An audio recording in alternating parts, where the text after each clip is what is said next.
RDTDaily.com presents a Tarabuster with comedian Tara Devlin. All right, what the hell is happening besides, I don't know, the last days of the American Republic? I hate to say that. I hope I'm being facetious. I hope it's not a prediction. No, I don't know. So I go back and forth about it, whether we're going to make it or not, you know. It's always darkest before the dawn, but there's a lot of stupidity going on, and we really have to wake up. And we have to wake up our fellow Americans, and that's going to be a hard task because of the propaganda and the billionaires. Really, they're clearly not on our side. They don't give a shit about, you know, how many people fought, bled, and died for this country, for the grand experiment in liberal democracy. They don't care. They want more money. It's never enough for them. You know, they're very sick people. And I do hope that we get to the point where it's common knowledge, you know. It should be an embarrassment to be a billionaire. Well, we should be embarrassed about it for allowing it to happen. Because the fact is, you know, there's more of us than there are of them. And what is the point? What is the point of life? What's the meaning of life? What is the point of an economy? We have been bamboozled. And, I mean, not us, but most. It seems like a lot of people, you know, they don't want to ever dare question the morality of billionaires, whether they're good for a healthy society. They think that being a billionaire is like we were talking about this the other day on the Tara show, like being and with Robyn on Tuesday when we had our simulcast here on Tarabuster, that the CEO is the pinnacle of human existence now, when everybody knows it's not. That's why this what's his name? Leon what Mangione guy, the guy who shot the United Healthcare CEO. No, I'm not saying that's a good thing, but I am saying that nobody cared. Everybody was like, whatever. Yeah, Luigi Mangione. It wasn't like everyone was like, wow, what a loss for humanity. What a terrible loss. It's like we lost Princess Diana. You know, remember when Princess Diana? I was around then, you know, and it was universal grief. People were weeping in the streets, throwing flowers at her casket as it went by. There'll be no similar outcries for the CEO of United Healthcare, I beg to say, or I dare to say. So, yeah, I don't know. I'm writing an article for the Political Voices Substack. It should have been done. I wrote it. I didn't finish it. And then the time was ticking down here on, I don't know when I'll put it up, probably over the weekend. But about, really, I mean, it's not like, you know, anything mind-blowing, but it's about the fact that a federal judge and numerous federal judges going through the fake Department of Government Efficiency, being sued all over the country. Federal judges are saying they're questioning the legality and the unconstitutionality of the fake Department of Government Efficiency. And but no one is questioning the morality of it. And I think we got to get to the point where that is something we consider. It's criminal. It's effing criminal what we're watching. That cutting lifelines, firing millions of Americans, cutting their lifelines, throwing communities into chaos. That is absolutely immoral. And it's not because we're broke. Okay, if we're broke morally, not because we don't have money. You see, this is the thing. This is what what we have to deal with Republicans, that they inflict their manias on us. That's what we're dealing with. The suffering that happens as a result of conservative governance is a suffering that always follows conservative governance. And I beg, I challenge my fellow Americans to wake the F up and stop being selfish pricks. Stop thinking about yourselves solely as if the leopards aren't going to come for your face, too. First, they came for the government workers, right? But the reason this pig, this parasite, Elon Musk, who is the poster child for why billionaires are anathema to freedom and democracy and they shouldn't exist, he's firing people. It's not for government efficiency. Man, don't be fooled. It's not. Oh, who doesn't loathe waste, fraud, and abuse? It's not waste, fraud, and abuse when you fire people and they go, oopsie, can you come back? Whoopsie doopsie. It's ideology. That's it. That's what we have been inflicted with conservatism, because they don't ever change. They don't ever adjust their ideology to face in the face of new information, do they? Because the ideology remains the same, because they have one goal, and it's always been the goal: make the rich richer, drag us back to before the American Revolution, unravel the grand experiment in liberal democracy, drag us back to when the founders, to the system the founders escaped, where the rich run and rule and everyone else knows their place. That's what we're witnessing. 100%, 1,000%. That's what they're doing, and that's why, don't be even fooled for a second that they're firing people for waste, fraud, and abuse. For fuck's sake, no way. They're doing it because they hate America. They hate the country. They hate democracy, and therefore they hate America. These are the I don't know. I was thinking of this earlier, actually. Let me see, on the Substack, there was a post from Robert Reich. Can't talk. I can't talk sometimes, What the fuck is it? I'm still getting used to this Substack, how it works. You restack something, and how do you go back to it? Anyway, I'm trying to find it, but I can't. But it was fuck. I hate when I do that. While I'm looking this up, become a patron at patreon.com/Tara I didn't mean to hit that. I got some sound effects here. That's what Elon Musk's rocket did. Another one of his fucking rockets that we paid for, by the way. See, yeah, it's just a big joke when they go flying into space. How many people could have their jobs on that fucking blowed up rocket on this parasite? And that parasite, you know what's so fucked up? Excuse my language, I shouldn't be cursing. What's so messed up is that the parasite in chief, Elon Musk, posted that that government workers were parasites, and that anyone on federal assistance were parasites. Meanwhile, how many billions of dollars has that parasite siphoned for nothing out of our tax dollars?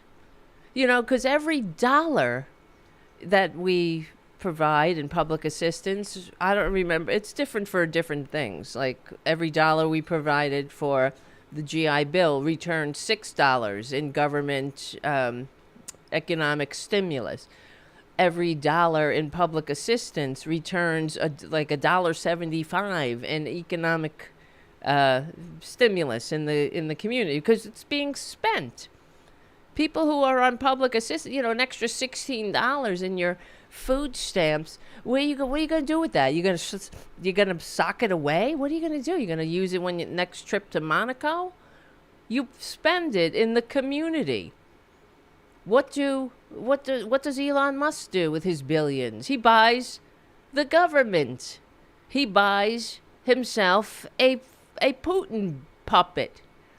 He buys Putin's bitch. He gets a piece of Putin's bitch. And this is the corruption that keeps on giving and giving and giving to the top. Hold on.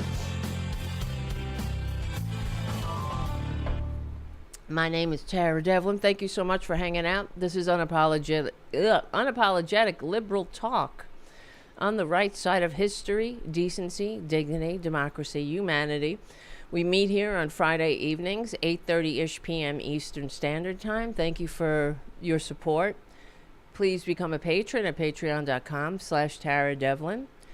Keep the liberal media going and growing. I'm also doing a new show with Tara Dublin at the Political Voices YouTube channel. Pardon me. And also, the show's going to go to Tuesday as well. So we're going to have a Thursday and a Tuesday and Thursday show. I think the Tuesday show is starting not this week, the following week. So that's good. We only did a few shows. They already asked us to do more shows. More days, more shows, more days, more shows, more liberal media. And if you think I'm getting rich on this, mother effers, you're mistaken. One of these days, I'm going to be like, I'll be on the street. I had a liberal podcast once, everyone. I don't know. I'm just kidding. If we get a lot of subscribers, like the Midas Touch, shit, man, how did they fucking do it? I don't know. I wonder sometimes, because they must have money. They must have producers and people, who do things, edit, cut the clips, like everything. I gotta do it. I do it. Me. I got me, myself, and I. It takes time. And then you got to do, because I'm a freelancer, I have to do my other jobs to keep the fucking lights on in Tarabuster Studios. So I'm not complaining. I'm just telling you, we're not making like buku bucks over here. But it costs money. So Midas is huge and Ben is a lawyer. So they probably had some money. They had to have put money into it. There's no doubt, because you can't just be three dudes and all of a sudden blow up to millions of followers. You have to be putting out constant, content, I should say. And whatever. Junior doesn't help. No, Jim. No, he doesn't. Where is he? They were all laying down here. I had to take Ray's collar off because he was scratching so furiously and incessantly. It was driving me up a wall. And I felt bad for him. So I just took it off. I hope it wasn't too soon. He's in a collar because he had his paws, something on his paws. It was bleeding. Seems to be healed. Yes, several recordings a day. That's right. You got to just keep putting that stuff out. But as Kathy's saying on the chat, but it has to be timely too. Like, and I notice, I don't know. Maybe I should do an internship over there, see how they do it. But for example, Tyler, what's his name? Cohen. What? The guy. That guy. He's another one. Not the Midas Touch. He's another one. He does pretty well. He got frickin' Joe Biden on his show, and he does things. Brian Taylor Cohen. I can't remember. Anyway, he does videos all day. But it can't just be him though. Yes, Brian Tyler Cohen. That's him. Exactly. What would I do without you guys? Nothing. That's what I would do. I'd stare into the wall and bang my head against the wall. So, yeah, but that's it. You know, me, that's why I do like doing the live shows, even though, you know, it's a lot of me making mistakes or whatever it might be. It's one and done. It's in the can. It is what it is. It's there for life. But if you start cutting things, it takes a lot longer. And the other thing is, for example, doing the videos. I gotta grab the videos. I gotta cut the video. You know what I'm saying? Like if every single video that we play on here, I gotta grab it. You know? So it's like, oh, you're never done. Whatever. Why am I complaining? Well, it's not complaining. I'm just telling you. Why am I telling you? It doesn't matter. We're breaking down the fourth wall. That's the way it is over here. So, okay, what was I saying? I was on a roll. I started the show fucking feisty because I'm pissed.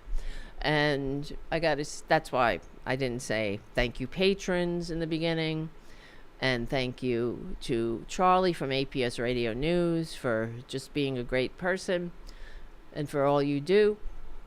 Keep it real, keep it salty, keep it spicy, keep it going. And thank you. There's Jeffrey Giraffe. Thank you, Jeffrey, for always being out there. Okay, so we were talking about, and thank you, Jim, for your awesomeness. One day we will meet in person, and I will thank you. And the same thing for you, Redfoot, for being a moderator, formerly known as Haiku. For those who don't know who I'm talking about. And, yeah, maybe one day we'll have whatever. I'll talk to Robyn about it when she's done with her surgery and all. We should do another one of those meetups. That'll be fun. Anyway, whatever. Let's keep going. So, what was I talking about? Yeah, I'm just pissed at this. You know how stupid, what a stupid timeline we're in?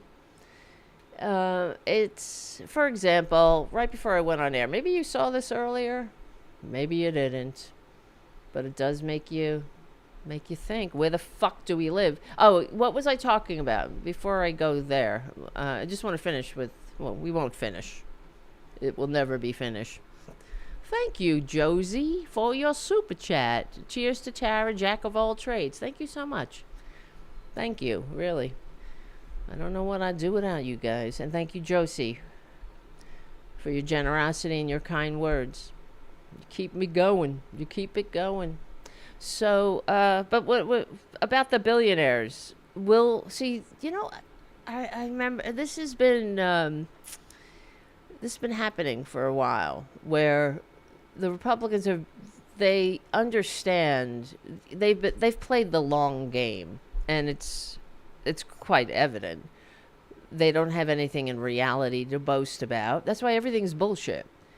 But you notice, the reason why I always say we will win is because they have to pretend that they are pro small d Democratic, right? They have to pretend they're doing it for, mom and apple pie. They have to pretend that what they're doing is going to be beneficial for all. And it's not true, of course, but they will never let go of this ideology. And the reason they're able to get away with it so far is because half of the country is propagandized by right-wing media, and they are confident that they have the very tiny brains of those who deliberately choose to vote against their own demise. And they understand that, all they got to do is lie right to their faces, and they'll believe it. Hold on.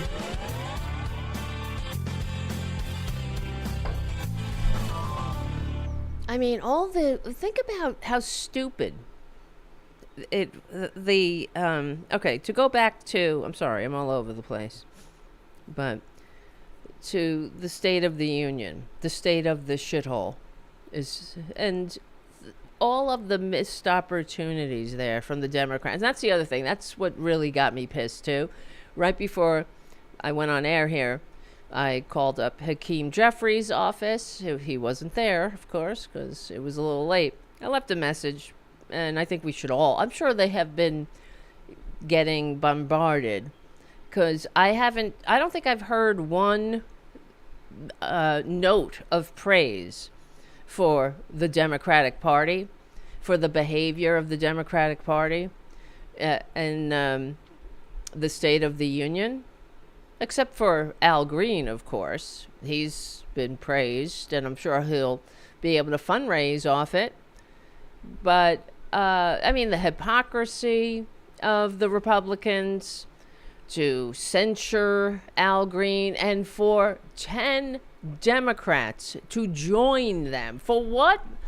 Could anybody, and we talked about this on the Tara show on Thursday, but for what possible reason? What is the reason? Can anybody explain this to me? What possible reason is there for the Republicans for 10 Democrats to vote with the Republicans to censure someone for standing up to a fucking baboon while he's lying to America's face? Isn't it the opposition party's duty to set the record straight? And the Democrats, that's why they have a low approval rating. And we've talked about this before, how there was a poll that said that the approval rating of the Republicans was like 40% or something, and but the approval rating for the Democrats, according to this poll, was 21%. And of course, the corporate media read into that of course, they read it wrongly, in my opinion, saying that, because the corporate media never misses an opportunity to tell Democrats that they need to be more like Republicans, you see. And they say that the Republicans have captured the working class.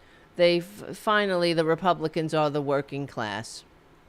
That they speak to the working class. No, they don't. They speak to the working class racists. That's it. They speak lies to the working class racists. And maybe now they'll wake up a little that the Republicans are cutting their throats. But they hope that the Republicans would cut the throats of trans people and gay people and any other, and DEI, diversity,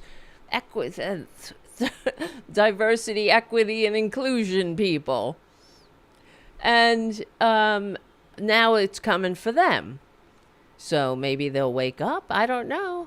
But the fact is, and what was I saying? Okay. Yeah, as far as the Democrats, that's why they are weak. Sitting there with a sign that says Musk lies or Musk steals, and then another sign that says false. They had little cards that they would hold up like they were at an auction, I suppose, when you hold up a little circle sign that says something on it. How weak can you be? Why don't you send another strongly worded email? Another strongly worded warning or of caution. Do these Democrats understand that the Republicans they're not playing a game here. They're playing for keeps. They're not playing by the rules. They don't have any shame. If they had any shame, they wouldn't be Republicans.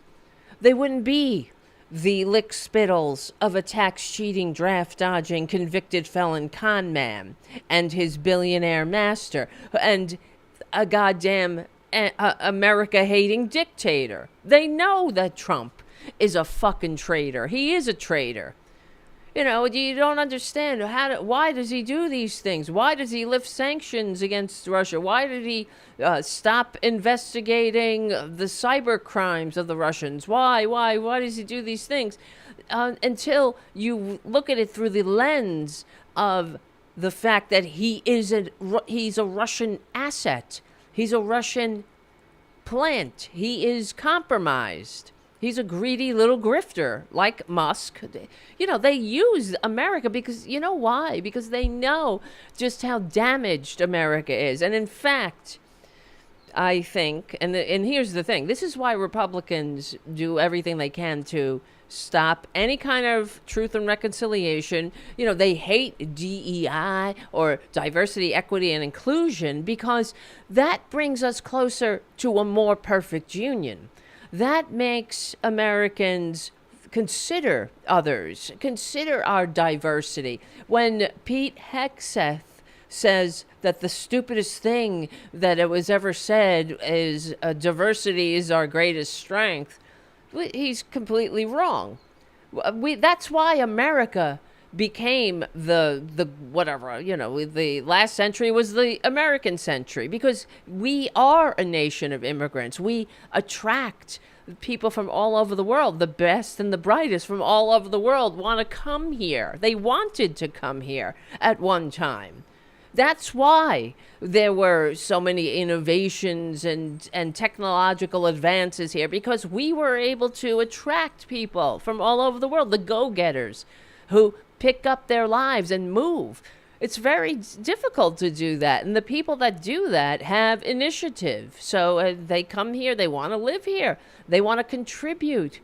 And the Republicans putting an end to that, disparaging that, they think that's weak when it's strength, because they're stupid. Everything is backwards. They're weak. They think that, Trump is their vision of a strong man. You know what I mean? The weakest little bitch on the planet is their vision of a strong man, which shows you how weak they actually are. It's confusing. They're weak, they're small, they're tiny. Like when Pete Hegseth went to Europe and he said, you can't shoot, what did he say? You can't shoot flags? Everything is, you gotta shoot something? You fucking baboon. You can't shoot flags. You can't shoot words. What the stupidest. These people they're like, what did we do in a past life to deserve the stupidest baboons ruling us? Because, America is supposed to be better than this. It's certainly, and it's better. It's better than they are. And unfortunately, they're in charge. But, let's think here. Hold on a second. They're in charge. Think about that. And they're putting baboons, every person in a position of authority is an effing baboon. No offense to baboons, because baboons, you better believe it, they don't put the stupidest baboon in charge. You know how stupid they are? Look at this. The military to remove pictures of photos of the Enola Gay. The plane, the Enola Gay. Why? Because it violates their DEI rules. Violating DEI. So now anything that says gay, anything that has the word gay, the Enola Gay is the aircraft that dropped the atomic bomb on Hiroshima and Nagasaki. Well, no, not Nagasaki, but Hiroshima. That's how stupid they are.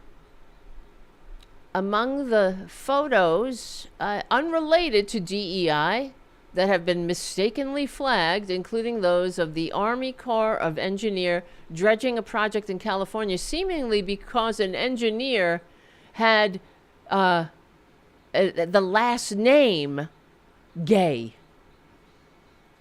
These fucking baboons These effing baboons. They removed pictures of black soldiers, too. Nakeem.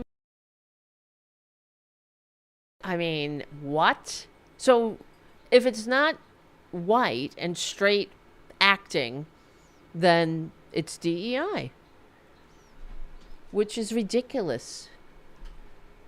Oh, God.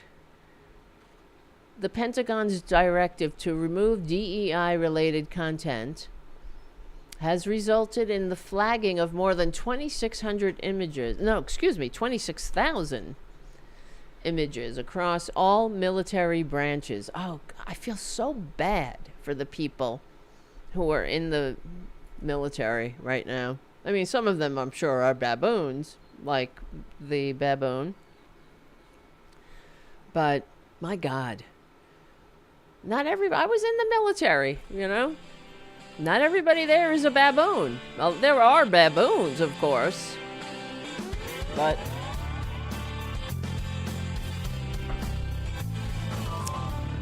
you know, most people that I met, yeah, they're there because they need the money.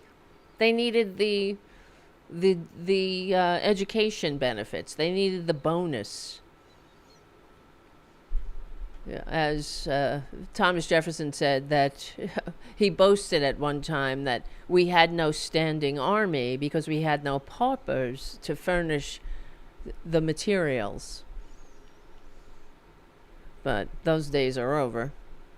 We have a standing army.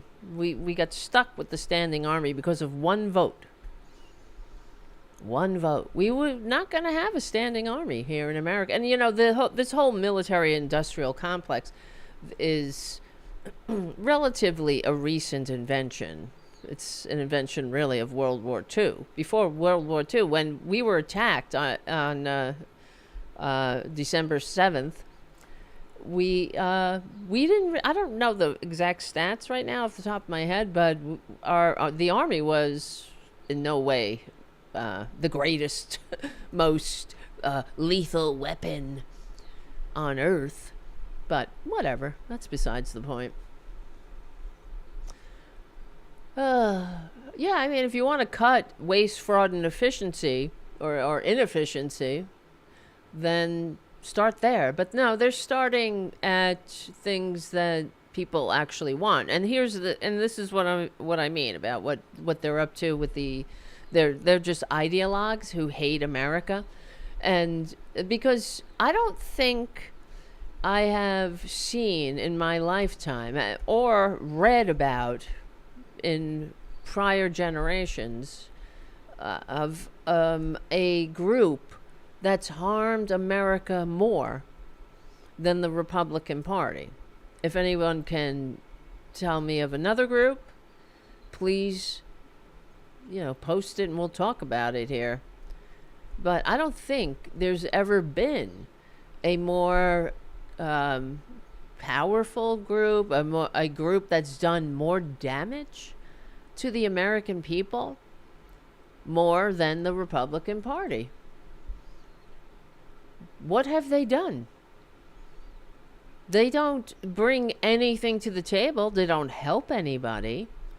They hurt everybody. They send communities into chaos. They fire people for no reason. And make no mistake, they don't have to fire anybody. Nothing. I mean, this is what is really getting me furious. There is no reason for them to fire anybody because the American people want a government that functions. Having a non-functioning government is not efficiency. Running the government like Twitter is not efficiency. And that's another article I wrote for the Substack, for the Political Voices Substack, about how government is not a business. How that other bullshit canard that Republicans peddle, that we should run government like a business because government is not a business. There are things that government does that don't make a profit, and that's good, and that has to be. The government invests. The government doesn't choose which communities to serve. It's supposed to serve every community, but not this government, not Republican government. They're serving the rich. Prove me wrong that they are serving every community. They're serving white racists. They're serving them bullshit to get them, to give them something to gnaw on while they slit their throats. That's for sure. Because no one is going to win in this society that the Republicans are inflicting on us. No one wins except Elon Musk and the billionaire lickspittles, the cowards. And when we wake up from this, and God, I hope I'm alive to see it. Trust me, the billionaires, they will get a reckoning. It is coming. It is coming. They will not reap the rewards forever. Everything ends. That's one thing we know about life. The only thing you can say about life is that everything changes. The only one constant in life, everything changes. And winter always turns to spring. That, as the Buddhist saying goes, great evil comes, great good follows. I hope. Because this is evil. There's no getting around it. Because there is no... Think about this, and this is what's in my article for the Substack about the immorality of Elon Musk, of Doge, the fake Department of Government Efficiency. It's not up there yet, but think about it. You are the richest parasite on Earth. That he's got the balls, or whatever they are, to actually tweet that government workers, that anyone on federal, any kind of assistance is a parasite, when he is the most fat fucking parasite, the most prolific parasite that has ever inflicted itself on this country. Without a hint of irony, he says this, without an ounce of self-awareness. He acts like we're all supposed to be grateful that he's sucking profit from our body politic like a parasite sucks life from a host and discards this sickening parasite. And he has the nerve, and he calls Social Security a Ponzi scheme, another one. And that's how we know. Republicans love that bullshit about Social Security as a Ponzi scheme because they want to turn Social Security, like everything else, into another grift for the rich to exploit. Anything good, they can't do anything that's good. Everything has to be done for the profit of a few. They never look to the general welfare. Forget the Constitution. That's why I can't stand these suckers. They're so full of shit. I wish they were half of the things that they pretend to be, like constitutionalists and Christians. My God, I wish you were half the Christian you pretend to be. What kind of Christian has gay bashing as the only holy obligation? I never heard that before. What about, trans bashing? These people never fucking thought about a trans person in their life until they were triggered into it. These pricks. And the constitutionalists, well, hey, remember how they would always point at the Constitution, always tapping their pocket constitutions whenever Democrats try to do something to help anyone but a rich person. They were, the Constitution. What fucking part of the Constitution is, they're like, when we were talking about Obamacare. Oh, it's in the Constitution. You're violating the Constitution. It's unconstitutional. Everything's unconstitutional, they say, except for the unconstitutional parasite, unelected sociopath, South African goddamn parasite sociopath. I'm repeating myself. Man-child Musk. Oh, that's not unconstitutional. Who's not constitutionally created or congressionally sanctioned fake department of government deficiency that has no fucking power to do anything except the power that he steals.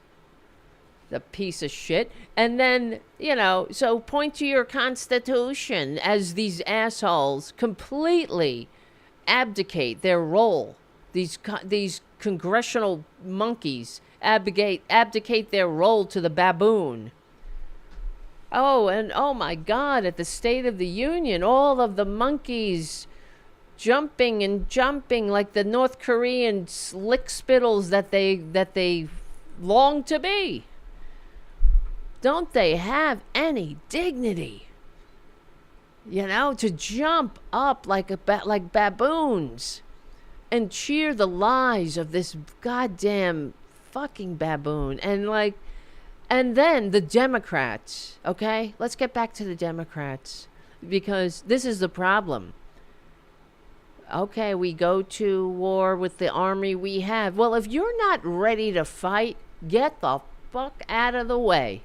If you're a Tom Swazi, get the fuck out of the way. Tom Swazi, how dare you, Tom Swazi?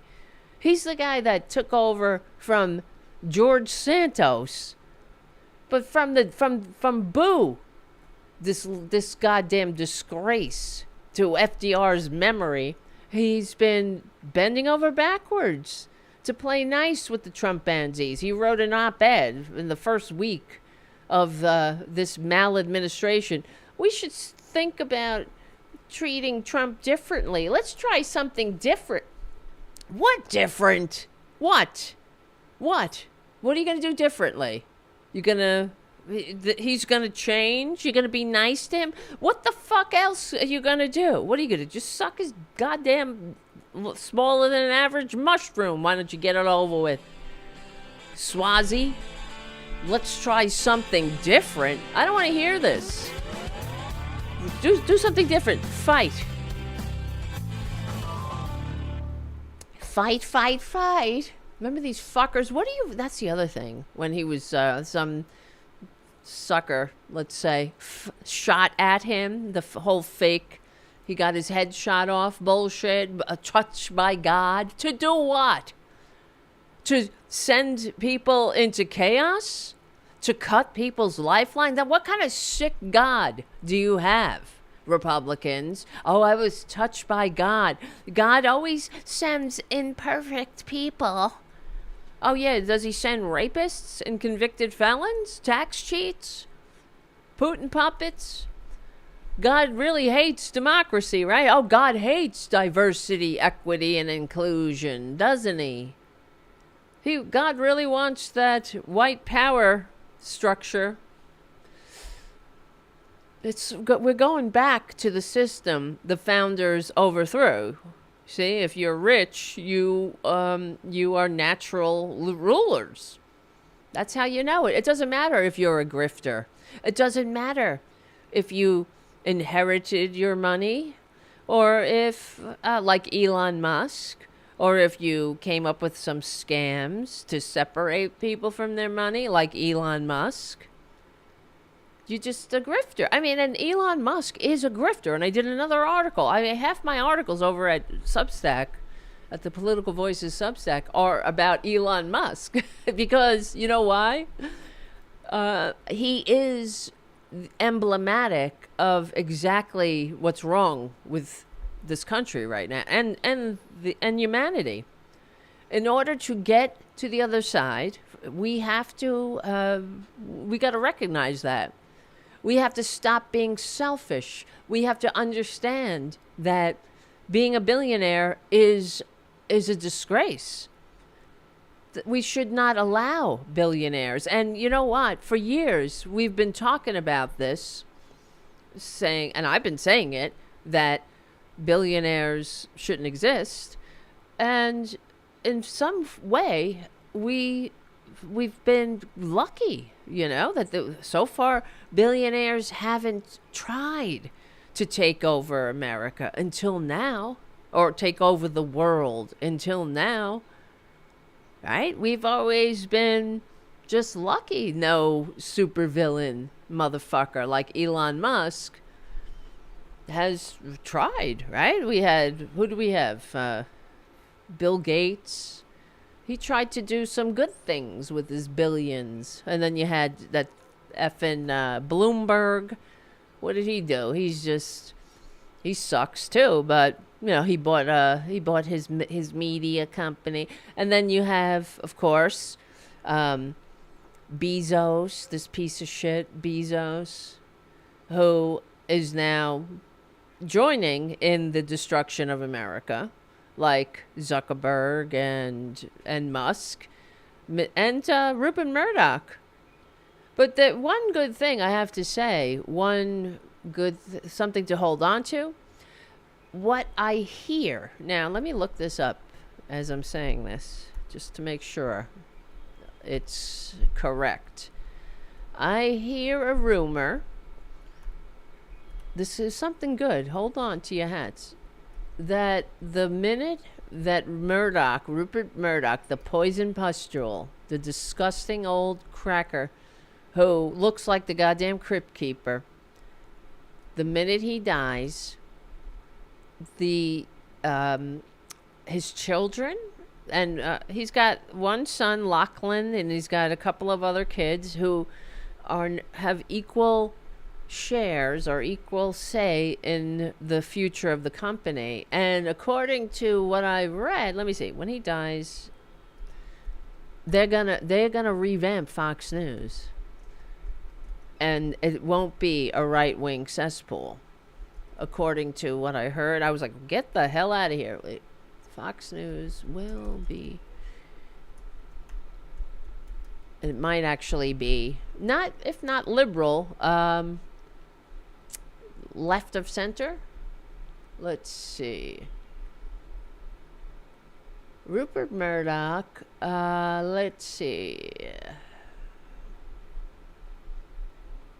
James Murdoch has more moderate political views, has expressed dissatisfaction with Fox News' promotion of conspiracy theories and misinformation. And let's see, a shift in editorial. Elizabeth and Prudence are liberals, and so he's got a few kids there that aren't like him. So we'll see the outcome. It's right out of the TV show Succession, of course, but and even as I'm reading this, it is yet another example why billionaires are anathema to freedom and democracy. Why should our society hinge on one old cracker white racist asshole who's done more damage to democracy all over the world than any other parasite, save except Elon Musk? And our society has to hinge on whether his spawns are liberal or conservative or fascist. Yeah, the outcome of this succession battle could significantly impact the future of Fox News, with James, Elizabeth, and Prudence holding more liberal or moderate views. It is possible that Fox News could shift towards a centrist or even liberal editorial stance. Yeah, because Daddy will be dead. Yeah, there you go. At most offices, this is from CNN. Let's see. The secret succession battle was featured in an obscure Nevada court this month. When was this? Oh, this is in 2024. If the newly released paperback Network of Lies, I report that James has been troubled for years by Fox's right-wing programming. James, who left the family empire in 2020 after disagreements about editorial content, welcomed Biden to his home, endorsed Kamala Harris. The younger sibling has also privately likened Fox primetime talk shows to poison, and bemoaned how the network's misinformation distorts public discourse. So the prospect of James a James-led takeover is openly discussed and by some feared inside Fox News. So there you go.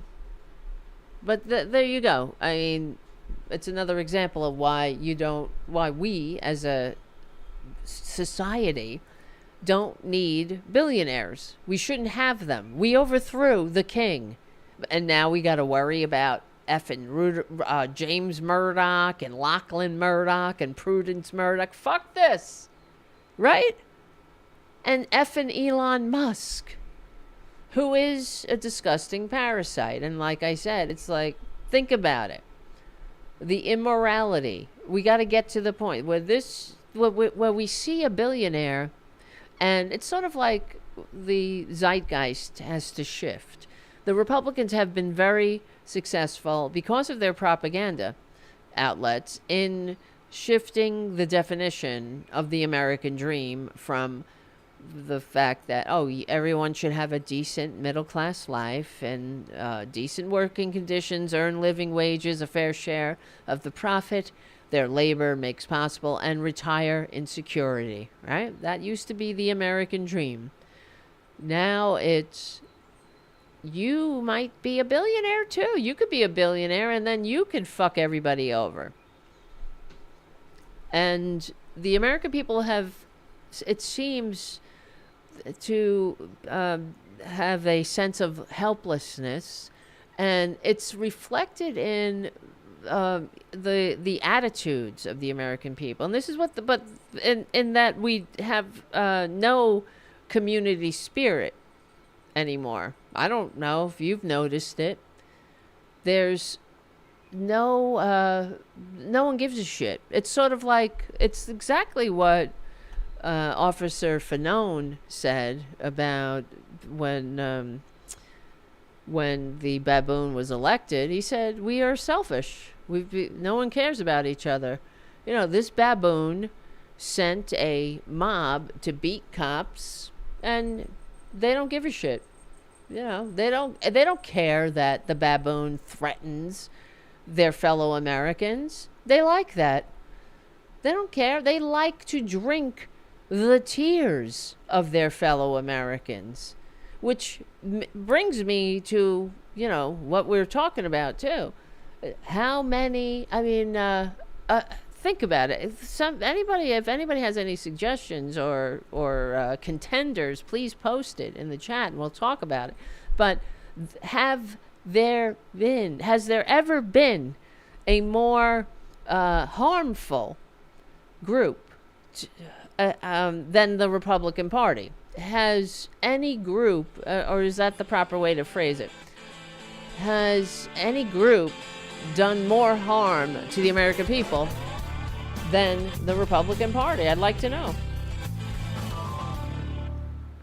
I don't think so. I actually think that the Republican Party is probably the most dangerous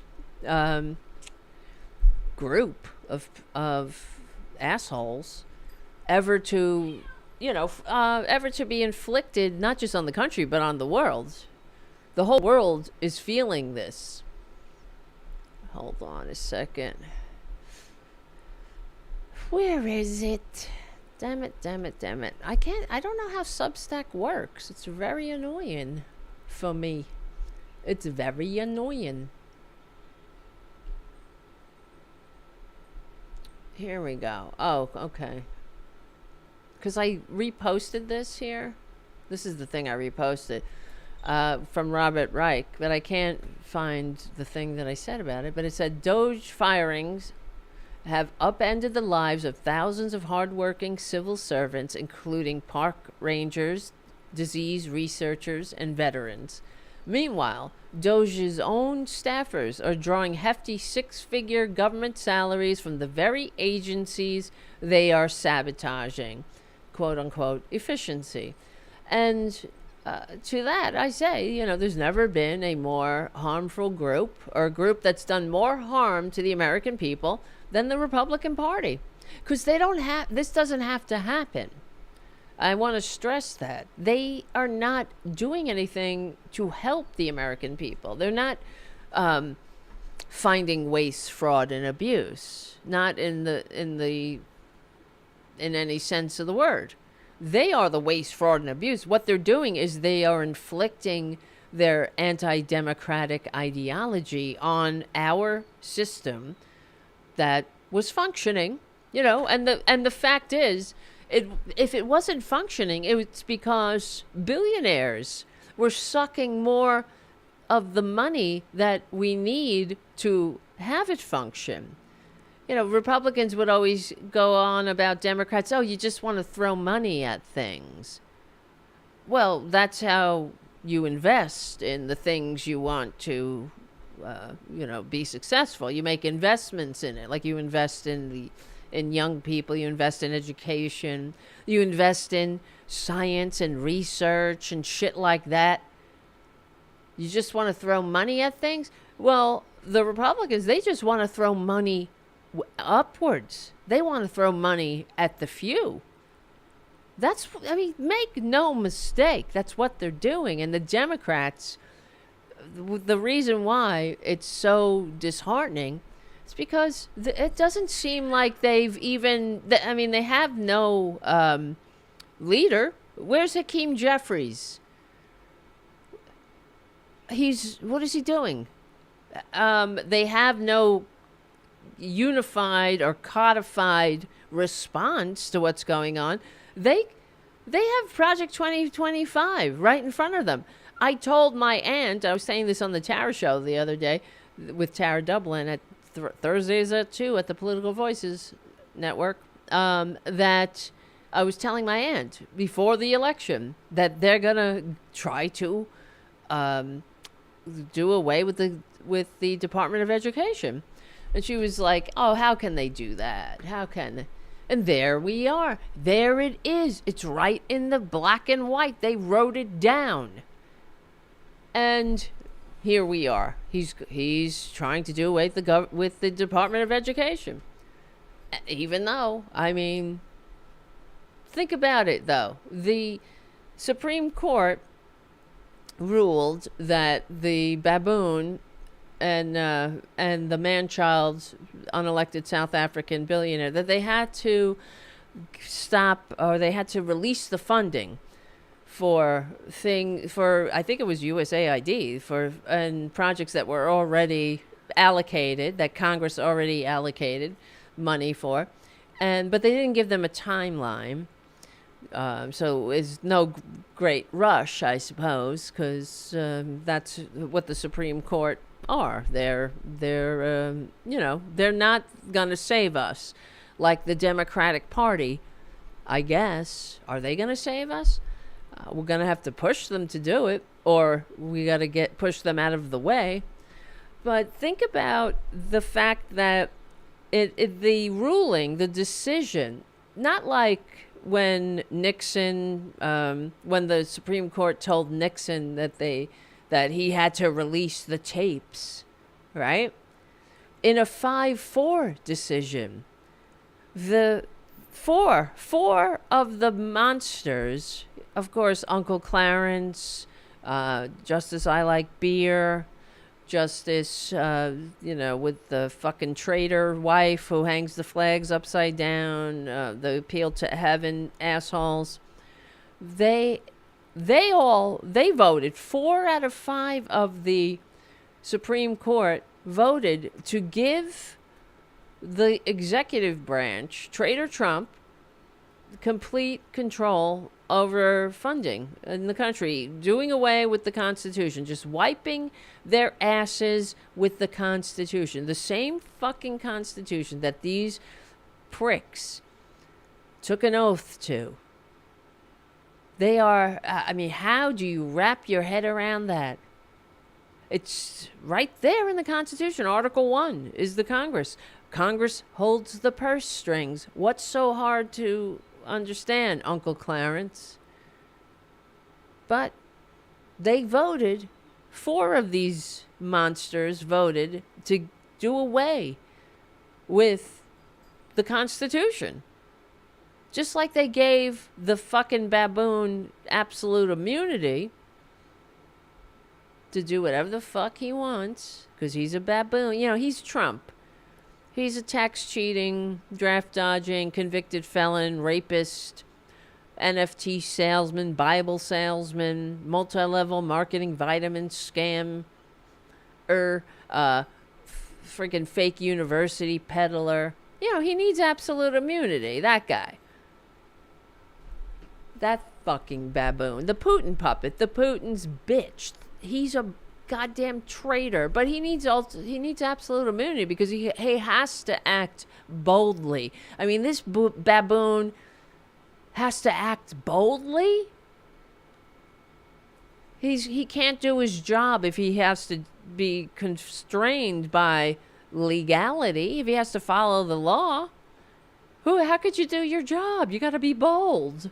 You got to be bold. Like nearly 250 years of executive decisions.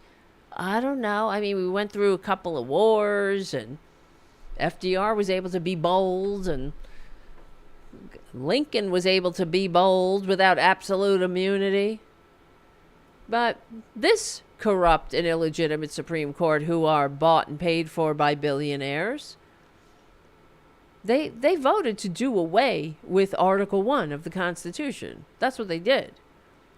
If the baboon in the White House has the say in whether or not Congress can actually exercise authority over the purse strings, then what's the point? They have inflicted us with Nero. They've given us Nero. And I'm not the only one that thinks that. I've been saying that. How long have I been saying that? That Trump is Nero. Well, I'm not, the only one with eyes. With beautiful eyes. In France, you might have seen it. It's been getting some play. Hey, hold on a second.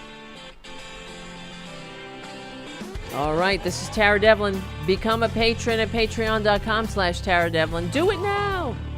Do it now. Do it now. Or I'm going to start breaking things.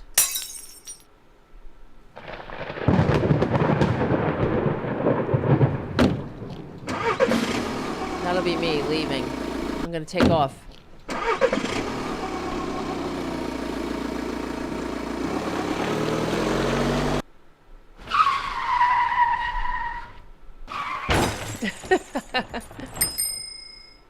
All right. I got to get some more sound effects. Where is this? I like playing with the sound effects sometimes. If we had a functioning government, we would have a different type of show here. We would talk about cats. We'd have, we'd play some sound effects. All right, where the hell is it? I have so many things open here. France. Now I got to find it again. He went off on, and it's true. Well, I mean, let's see. That's why I need a producer in here. I'm sorry. I am sorry.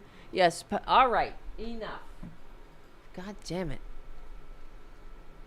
Everybody's awake now, right? So a politician, a French politician, rips Elon Musk as a jester high on ketamine. What a piece of shit.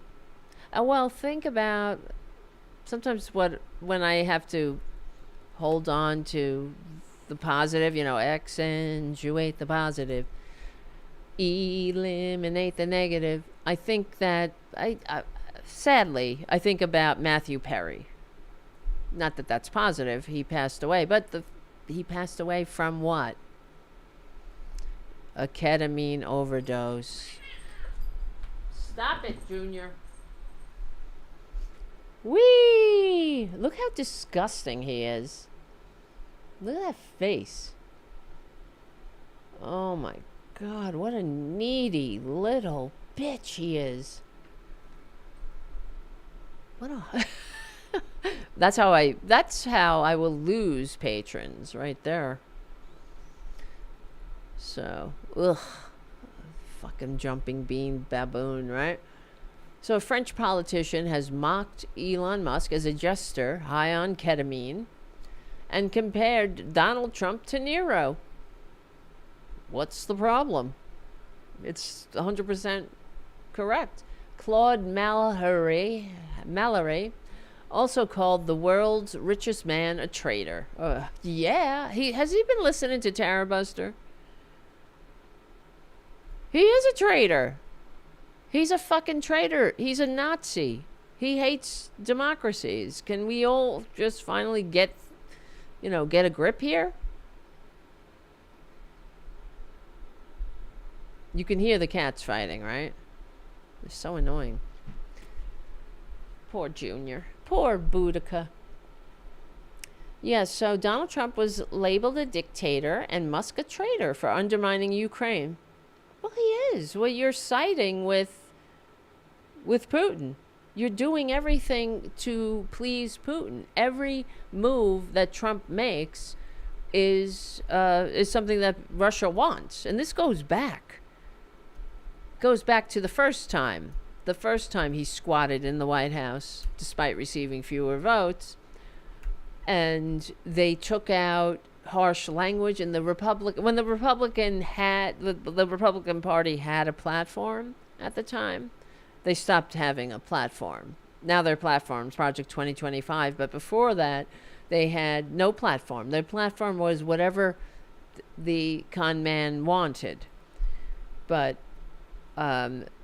before, when the first time the con man ran for office, they took out whatever harsh language in the Republican platform criticizing Russia. They took it out. And people were like, why? Why would they do that? Well, why? Because they're traitors. And Russia, it's not like Russia's this superpower. Yeah, it's a nuclear power, but they're not a rich country. California has a larger economy than Russia. And in fact, when John McCain years ago called it, what did he call it? A gas station with an army or something like that, or with nuclear weapons. That's it. It's a net exporter. Well, it's an exporter of oil. That's what they do. And that's partly another thing that drives me. This is how Republicans, of course, are setting us up for failure. They have, you know how Trump goes on about the supposed electric car mandate, which doesn't exist. There's no electric mandate, but the whole world is moving on from gas, but from fossil fuels. It's just the natural evolution of progress. The whole world, China, every other country, except this fucking country, this shining pimple on Elon Musk's ass on a hill. That's the baboon has not just stopped whatever the stupid mandate. It's not a mandate, but they disconnected all the electric charging stations on any federal land, on any federal site. All the charging stations that are already there, they're built, they're running, they're plugged in, and these motherfucking baboons disconnected them so they don't work. What kind of shit is that? You see what I'm saying? What? Oh, you really own the libs there, I guess. Is that it? You own the libs. You drink the tears. Is that why? You want, I mean, why don't you just go suck on a gas pipe? Go do us all a favor.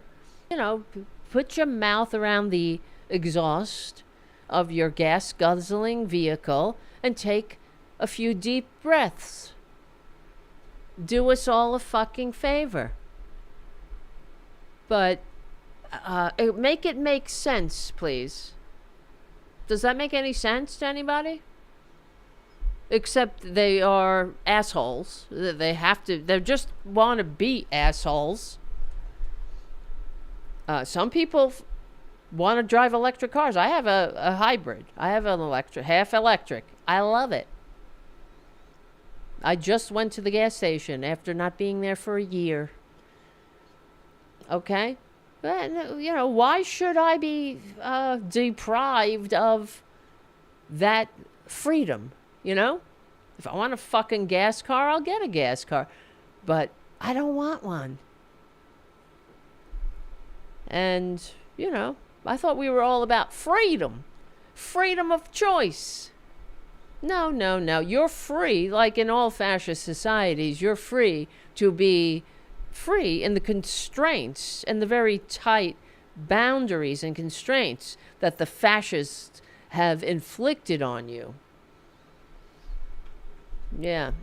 And I'm reading some of you guys' chats, the DNC. Yeah, 14% of the population are sociopaths?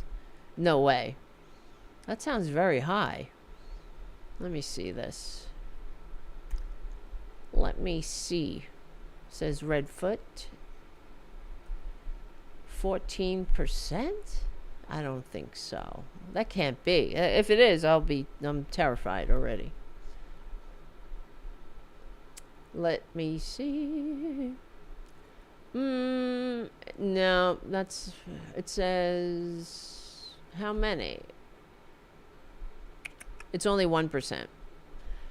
Or let me see. The claim that 14% of the population are sociopaths is not supported by available research. Estimates of sociopathy and antisocial personality disorder, which shares similar traits but generally fall within a much lower range.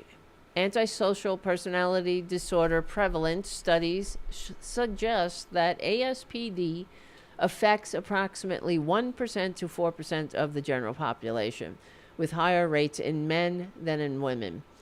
Sociopathy is not a formal psychiatric diagnosis, sociopath, that is. Some estimates suggest that up to 5% of the population might exhibit some sociopathic tendencies. Dr. Martha Stout estimates a higher prevalence of it in 1 in 25 people, 4% being sociopaths. Psychopathy is related but not distinct, but distinct, with an estimated prevalence lower than antisocial personality disorder, around 1%, which... And, hold on. I wonder how many in the Republican Party are sociopaths. And there's a high prevalence of, maybe that's what you meant, Redfoot. There's a high prevalence of sociopaths in the high executive offices. Sociopaths, I think it's 1 in 5. I just read that because part of one of the articles I was writing, and I was doing some research. Yeah, I think it's like 1 in 5 CEOs is estimated to be or exhibit sociopathic behaviors. 1 in 5 CEO are sociopaths. Yeah, like that fucking guy that got shot by Luigi Mangione. Come on. I mean, he's a sociopath. There had to be. How do you come up with some kind of AI? Your big claim to fame is that you made an AI or you adopted an AI into the company that eliminated human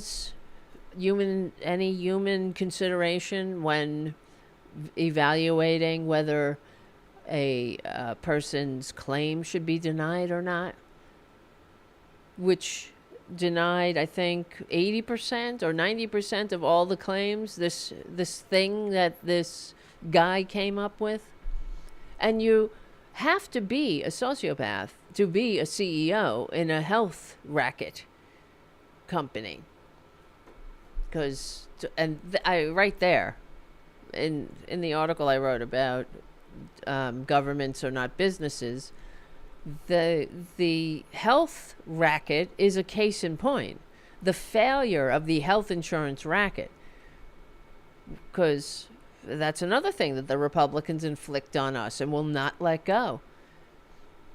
How much do we have to hate ourselves to continue to be, assaulted by this health insurance racket? That's why people didn't give a shit when that guy was gunned down in the street. It was like, oh, well, I'm surprised it didn't happen sooner. That was the reaction from a lot of people, including myself. I was very surprised that it hadn't happened sooner. Because, how many people have these monsters killed? And the Republicans inflicted on us because, why? The insurance racket costs double. I mean, in America, we pay twice as much as the next most expensive system. It bankrupts millions, needlessly kills thousands, leaves millions out, and consistently ranks dead last in all positive measures. So, what are you paying for? It's not like you're paying more and getting more. You're paying more. It's your money or your life, and you're getting less, and you're getting broke. And, but it makes a few people very rich. That's why the Republicans continue to go on about it. It's the greatest system on earth. It's the greatest. We got the greatest health care. But if any other country on earth tried to change their system for ours, there would be riots in the street. Prove me wrong. But here in the United States of serfs and lords, we're so fucking used to being beaten dogs. We only know how to beat on each other. That's how it is. That's why the Republican Party turns us against each other. They have to have us at each other's throats, because if we ever get together and and everybody listens to the Tarabuster show and we point our anger where it belongs, at the top,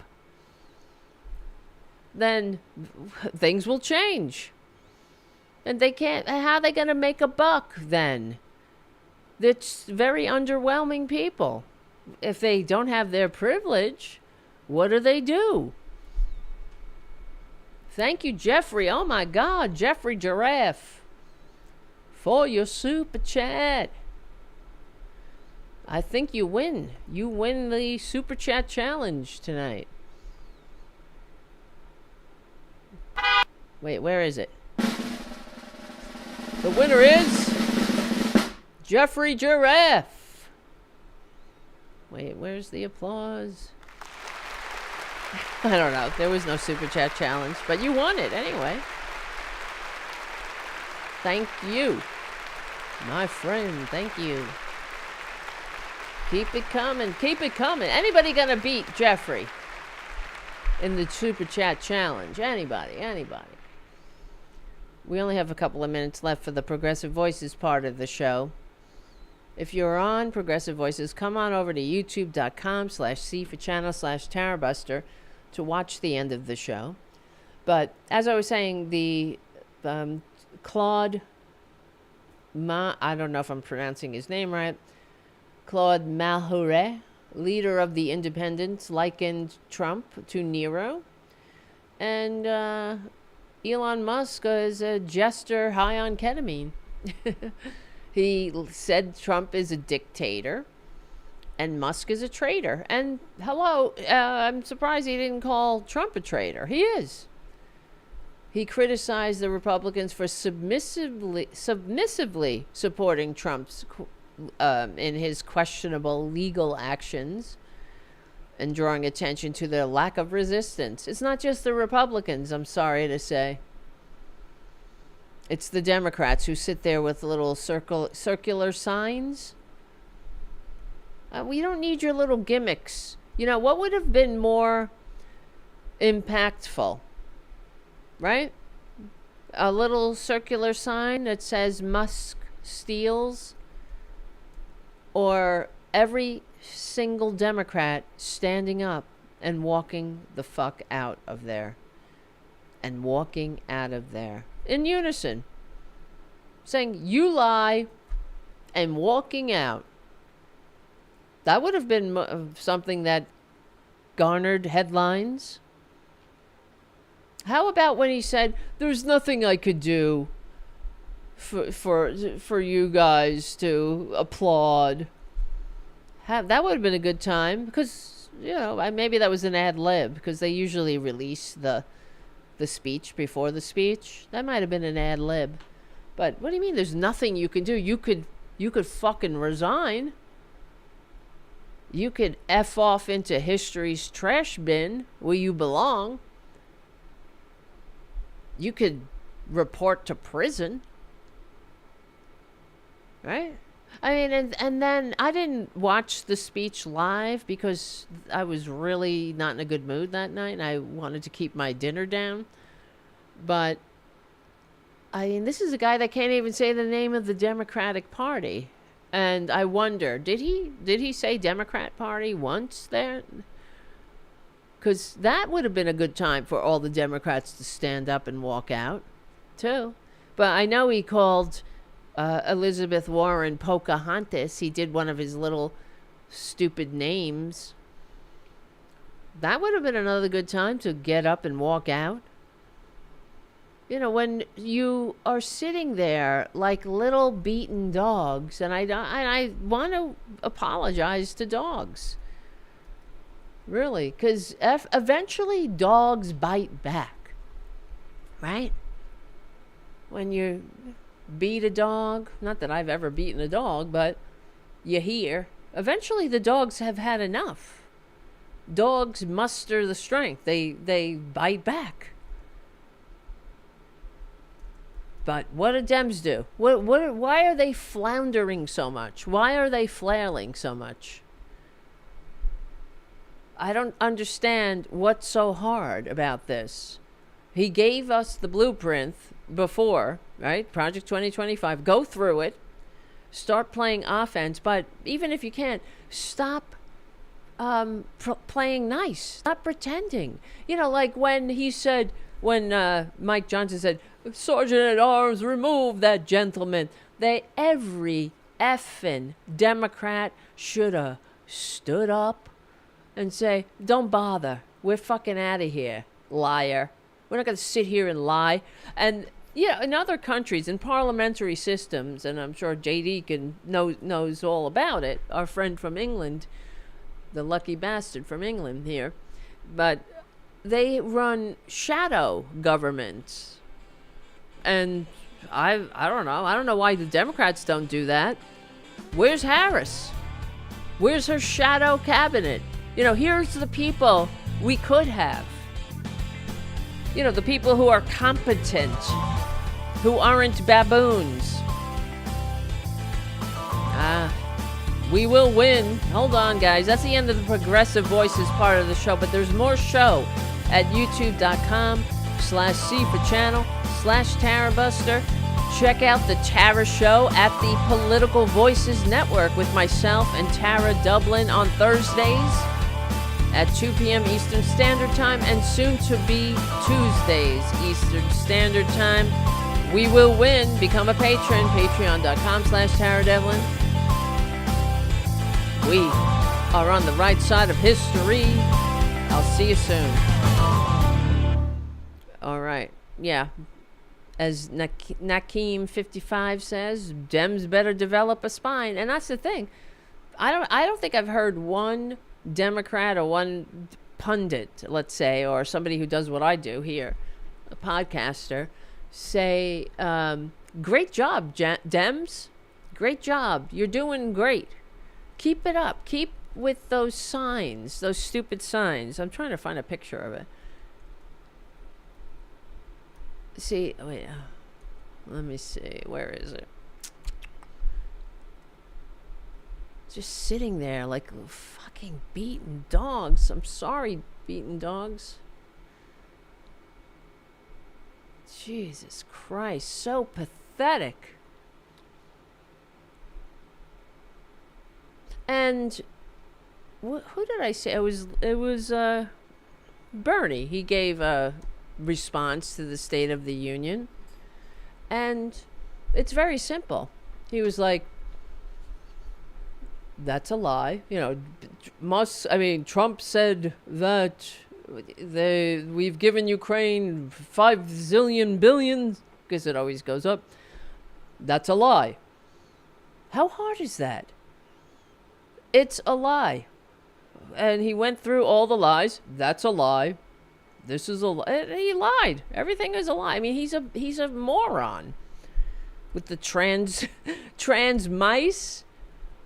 And they all laugh. All of the Republicans. Oh, what waste, fraud, and abuse. But of course we know that it's not trans mice.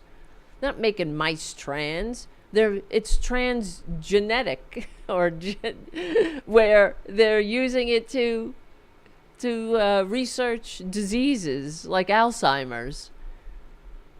Oh my God. Think of all the harm that these monsters are doing that we will not recover from for generations. It's so... And all the... And here it is. I found a picture of these fucking feckless Democrats. Save Medicaid. Look at the faces. Musk steals. Save Medicaid. Protect veteran. What the... No one sees that. Get up and walk the F out. You spineless morons. I mean, this is why the Republican Party, they just laugh at them and they take advantage. They know that the Democrats have no spine. And you're right, travesty that Nakeem says, travesty that Bernie's ideas are over this country's head, because it is because of the propaganda of the corporate media. And I watched an interview with Steve Schmidt interviewing Chuck Todd, and you could find it. It's on his videos. He does The Warning, Steve Schmidt, and they were talking about Bernie, and they were talking about the Democrats, how the Democrats are lost. These are two guys that are inside, the Beltway or whatever. They've been on the inside. And Chuck Todd was going on about how the Dems are lost because they even have gave Bernie, that Bernie was even close to being anywhere near being their candidate. How could, you're talking about a socialist, the Democrats running a socialist. Well, the funny thing is, though, about America is that I heard someone today on the corporate media, actually, I don't remember who it was, what he said was pretty accurate. He said that the American people are, that they think they're conservatives, but they're liberals. And that is the goddamn truth. Like all of the baboons, the mini baboons, the morons who voted for Trump, who are losing their jobs, or all the idiots, like the guy in the Trump counties that has a bedroom with giant holes in the roof, and the water comes in when it rains and his bedroom floods. But he was trying to get money from Joe Biden, and even still, he hung up a sign that said, "Fuck Joe Biden and fuck you for voting for him," while hoping and praying that his grant went through before the baboon could cancel it, right? These people they're liberals. They all suck on the government tea. And not that that's what liberals do, but we're talking about investing in the American people and leaving no one behind. That's it. This is a patriotic imperative. You know, we're in this together. We are on, we're the ones carrying the mantle of the founders, of the directives in our founding documents. Like earlier we're saying, when the Republicans during the Obamacare debate, whatever that was, it wasn't a debate. It was once again liberals, normal people trying to do something to promote the general welfare, and conservatives having a fucking meltdown in town halls, not knowing how to behave. That's how they do. I mean, all they do is inflict their bad behavior on us. They scream and yell and threaten, right? Everywhere we go. Anytime we try to do something, they're screaming and yelling and warning. Oh, if we do this, we won't be free. We're going to be like, this is what Hitler did, right? Except they don't say boo when they do what Hitler actually did. When their fucking standard bearer goes out there and says that immigrants are poisoning the blood, they don't say a goddamn thing. They only go off when the American people might not needlessly die without health care. Then that's Hitler to the Republican Party. Not Hitler, not actual Hitler shit, right? Rounding them up, turning the government or turning the military against the people, robbing the people, turning the people against each other. All the Hitler tactics, stuffing loyalists onto the court so they could continue to rip the goddamn Constitution apart. And, you know, like I've been saying, make no mistake, this is not about, of course, government efficiency. You know, that's what I hate about them, too. What don't you like about waste, fraud, and abuse? Oh gee, you like waste, fraud, and abuse, right? Show me. Prove it, you fucking baboons. Prove it. Where's the waste? Where's the fraud? All I see is you firing people needlessly, turning our national parks into shitholes, into cesspits, setting this country up for a steal. That's what they're doing. They're doing it so they're going to fuck it up, and then they're going to say, we're open for, you know, the highest bidder. Because they don't believe that, you know, the general welfare. If they believed in the general welfare, they wouldn't have a problem putting a piece of cloth over their face in the middle of a pandemic, right? But instead, they used all their power, the bully pulpit, the power of their propaganda channels, to make sure that the American people were at each other's throats. You can't have unity in a country where baboons want to steal, where the richest pricks on earth don't have enough fucking money, that they want your job. They want your national park. The money for the person who was taking care of the toilets in the national park, they want that for them. Because you're fucking nothing. Just like Ayn Rand said, what are you but fuel to be used by those who deserve it? They are sick. And I don't know. I mean, I'm still waiting if anybody has any suggestions. What in the Republican Party, has there ever been a group of people that's done more harm to Americans than the Republican Party? I'd like to hear it, really. Not the Nazis, not the Japanese in World War II. I mean, Trump left office with 1 million dead. He killed more Americans than the Nazis, than the Japanese in World War II, than every other war combined. And he had us at each other's throats. That's all they do. They don't do anything to unify this country. Poisoning the blood, DEI. We got to do away with DEI. Got to do away with anything that has to do with humanity.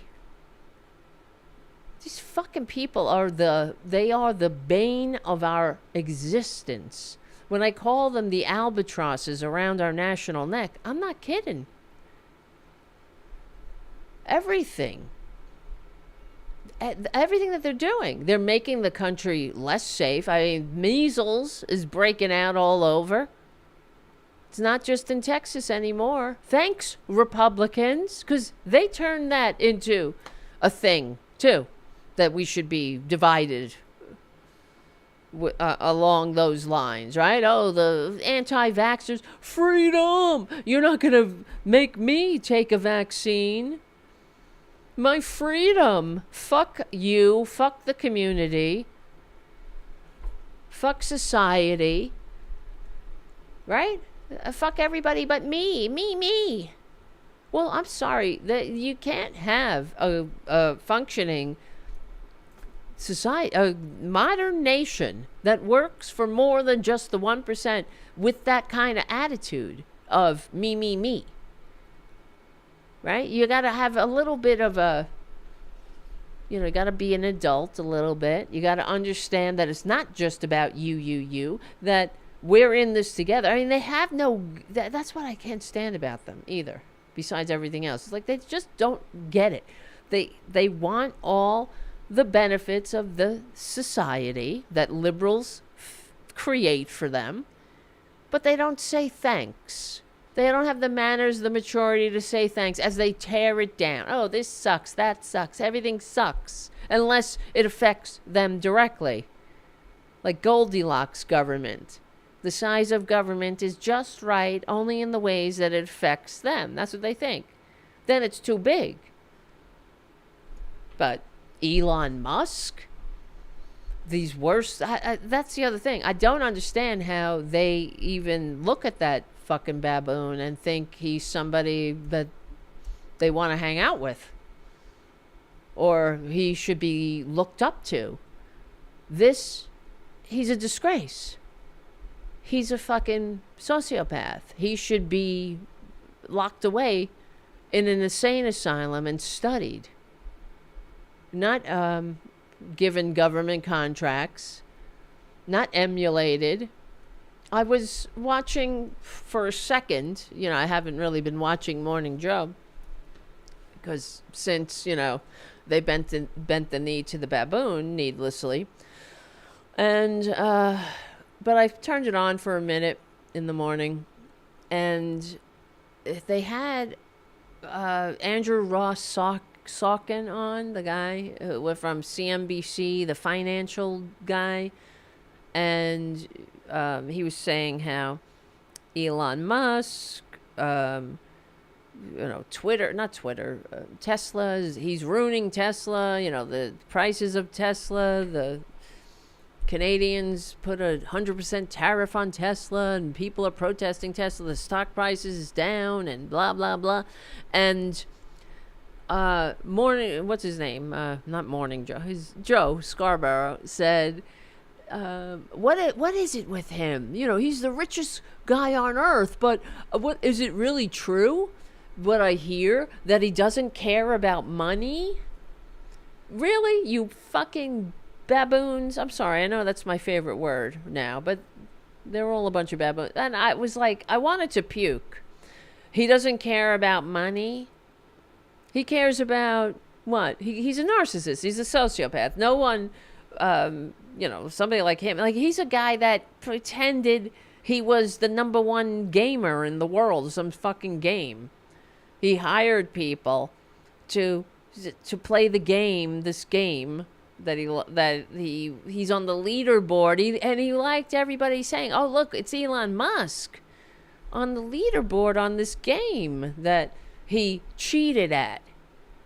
And then he was exposed. I mean, think about what that says about somebody. That they have to hire somebody. That's the richest fucking parasite on earth. 40 billion in government contracts, and that's a lowball estimate. And he's got to hire somebody to play a game, to put him on the leaderboard. So and everybody's like, "Oh, you're number 1 at this game?" And he's like, "Yep, sure am."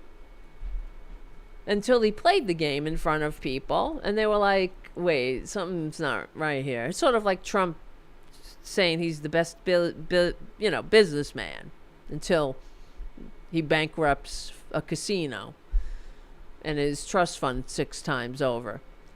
And so they're talking, Joe and Andrew Ross talking, and he's like, yeah, because he doesn't really care about money.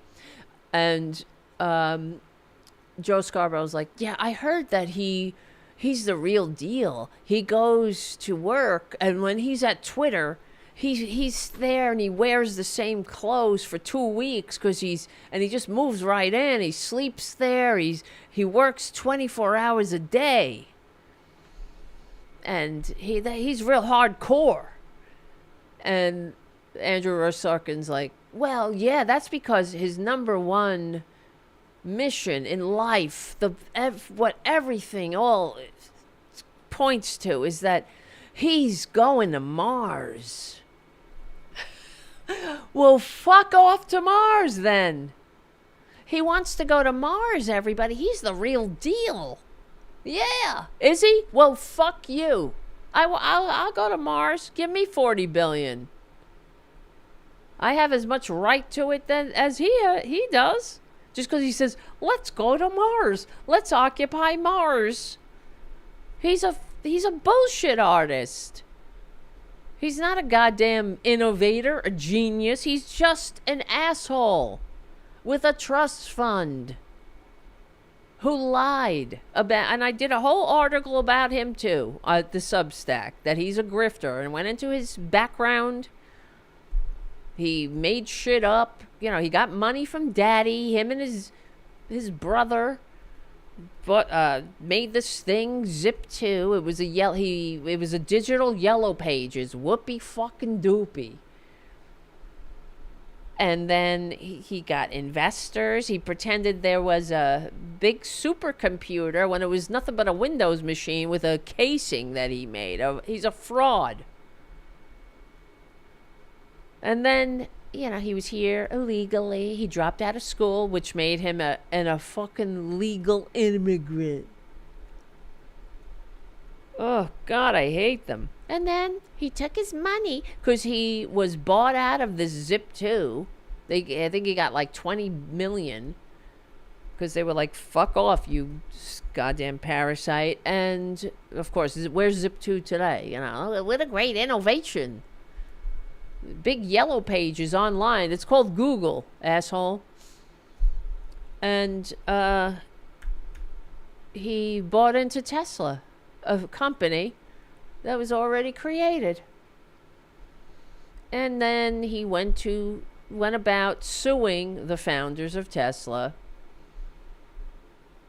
I'm just trying to find this thing. Where is it? Because he still lies about it too. I'm at this Reddit page. I'm on this Reddit page called President Elon Musk.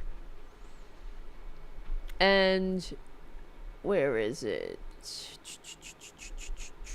Oh yeah, here's his rocket blowed it up. Fucking Ben Shapiro. He just lied again. He was lying he was on Joe Rogan.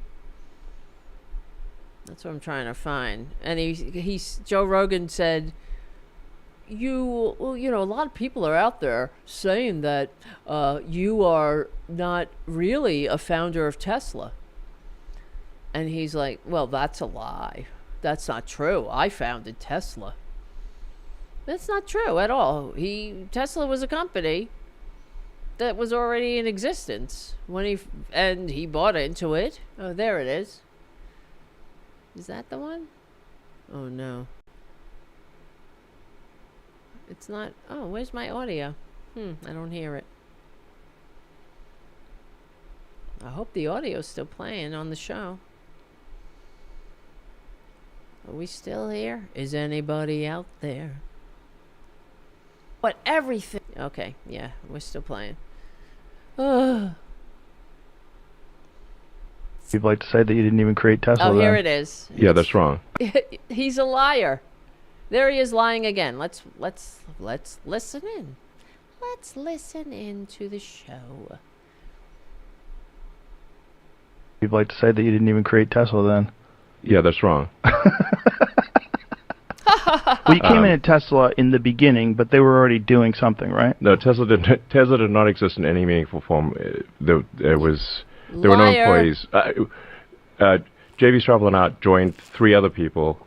There was no car. There was no nothing. A lie. So it wasn't even a prototype yet? No. Oh, okay. Oh. I thought it was a prototype already. No. Bullshit. As this person who posted it created or noted, Tesla, founded in 2003 by Eberhard and Tarpenning, had a working prototype Roadster built on a Lotus chassis, secured early funding, pioneered long-range EVs with Li lithium batteries.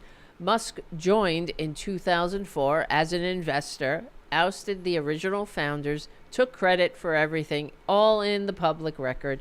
He is a lying piece of shit.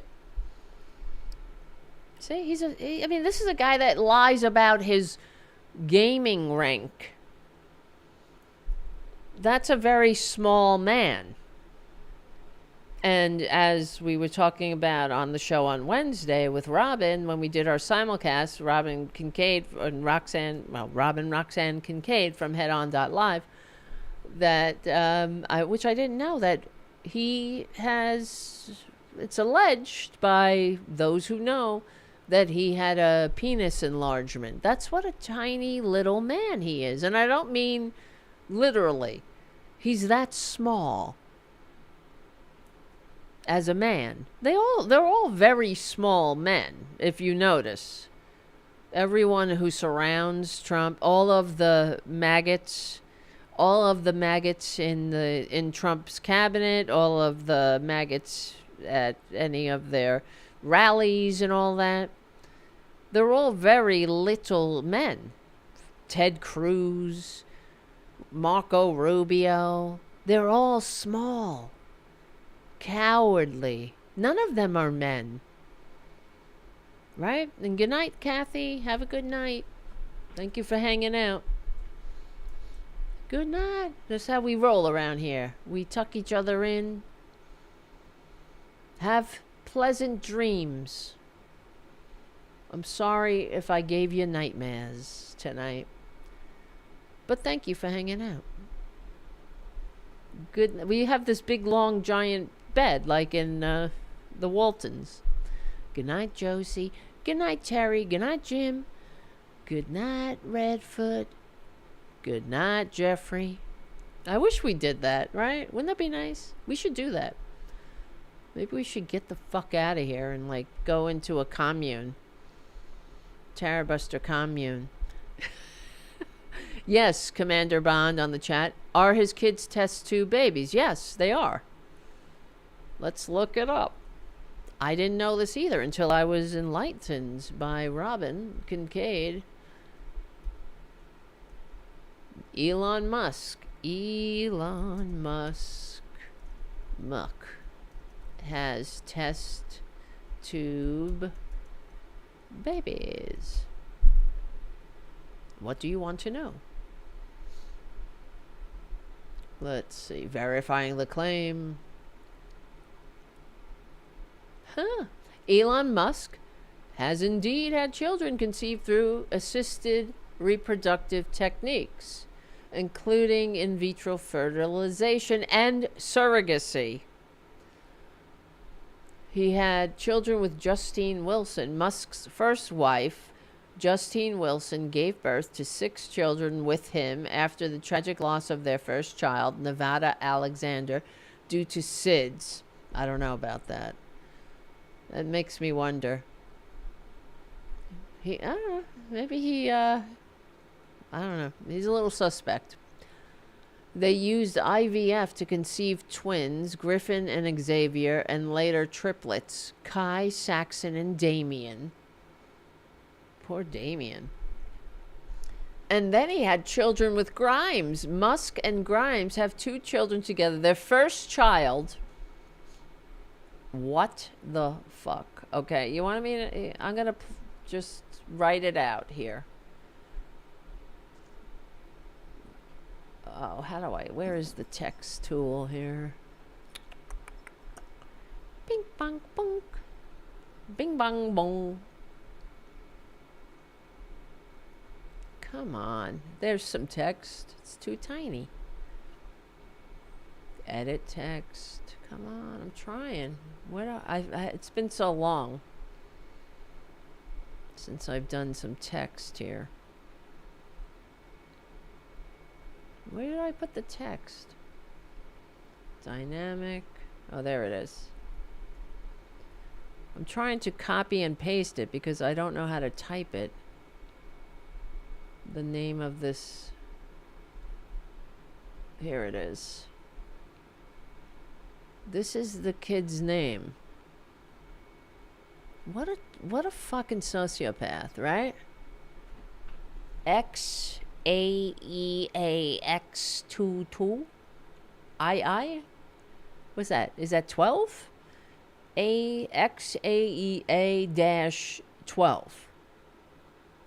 You motherfucker. If I'm him, right?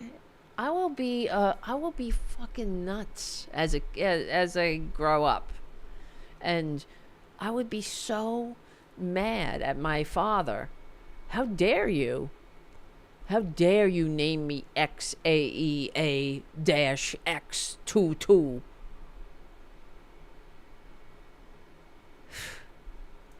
You sociopath. XAEAAI-X2212. What a dumb motherfucker. That says everything about him. That he is a horrible person and a sociopath. Because if you're a father or you're a parent, you want to set your children up for success. You don't name them XAEA.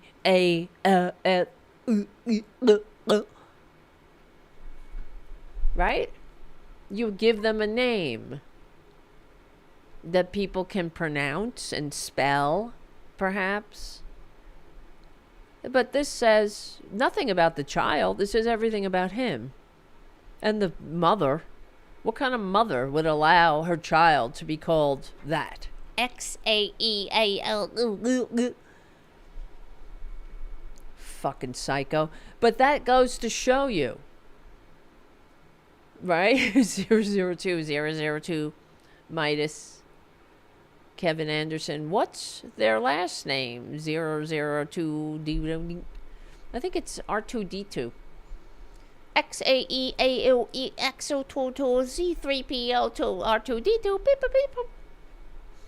But it goes to show you. He didn't think about the child in any way, shape, or form in thinking about his name. He's setting the kid up to be mocked, ridiculed, whatever it might be. A sociopath like him, who knows? Who the fuck knows? But that poor kid. But obviously knows his father doesn't give a shit about him. As he grows, he will realize this through his name, and that's just going to be one thing. He said, my father didn't give a shit about me. He called me XAEA-12-12C3PO. And that alone goes to... It's also another... it's another example of the fact that he's not a genius. First of all, we've gone through this before. He's not a genius. He's a grifter. No genius is a racist. first of all. Yes, he's a prop, Josie. He treats him like a prop. He acts like a prop. He carries him around like a prop. Look at me. I'm a real man. I made a boy. Look at me. He's X. But it goes to show you that he's not unique. It's like Trump. It's like the rest of them. You know, it's like a closet case who has to be like, oh, look at the tits on her, or whatever. Or who hates gay. I really hate gays. They're overcompensating. And he says, you know, oh, this is my son, XAEAX12, because he wants everybody to be like, wow, this guy is in a different class. He's like superhuman. He's in a class by himself. He's almost like an alien. Let's go to Mars. Maybe that's where he's from. He's not human. He's not like us. He deserves to be the richest parasite on Earth. Here's some more money, parasite. And that's it. That's the example right there. It's overcompensation. Because nobody who's smart is a racist. Racism and low IQ are scientifically linked. I mean, we can know this from our own empirical studies or the people we know. If you know racists, they're not smart. They're not smart at all. They're stupid. And they're cowards. So for Musk, I mean, he's a dumbass. He's a Nazi. No people who are smart are Nazis. And they're cowards. People who are smart are not, I mean, well, I guess you could be a coward and not be smart. Or, I mean, and be smart. But he's got all of the worst traits of everyone who's not smart. He's a bloviator. He sits on Twitter all day. He's tweeting out anti-Semitic and racist, anti-trans, bigoted conspiracy theories, stupid things. Anybody with half a brain cell wouldn't do that.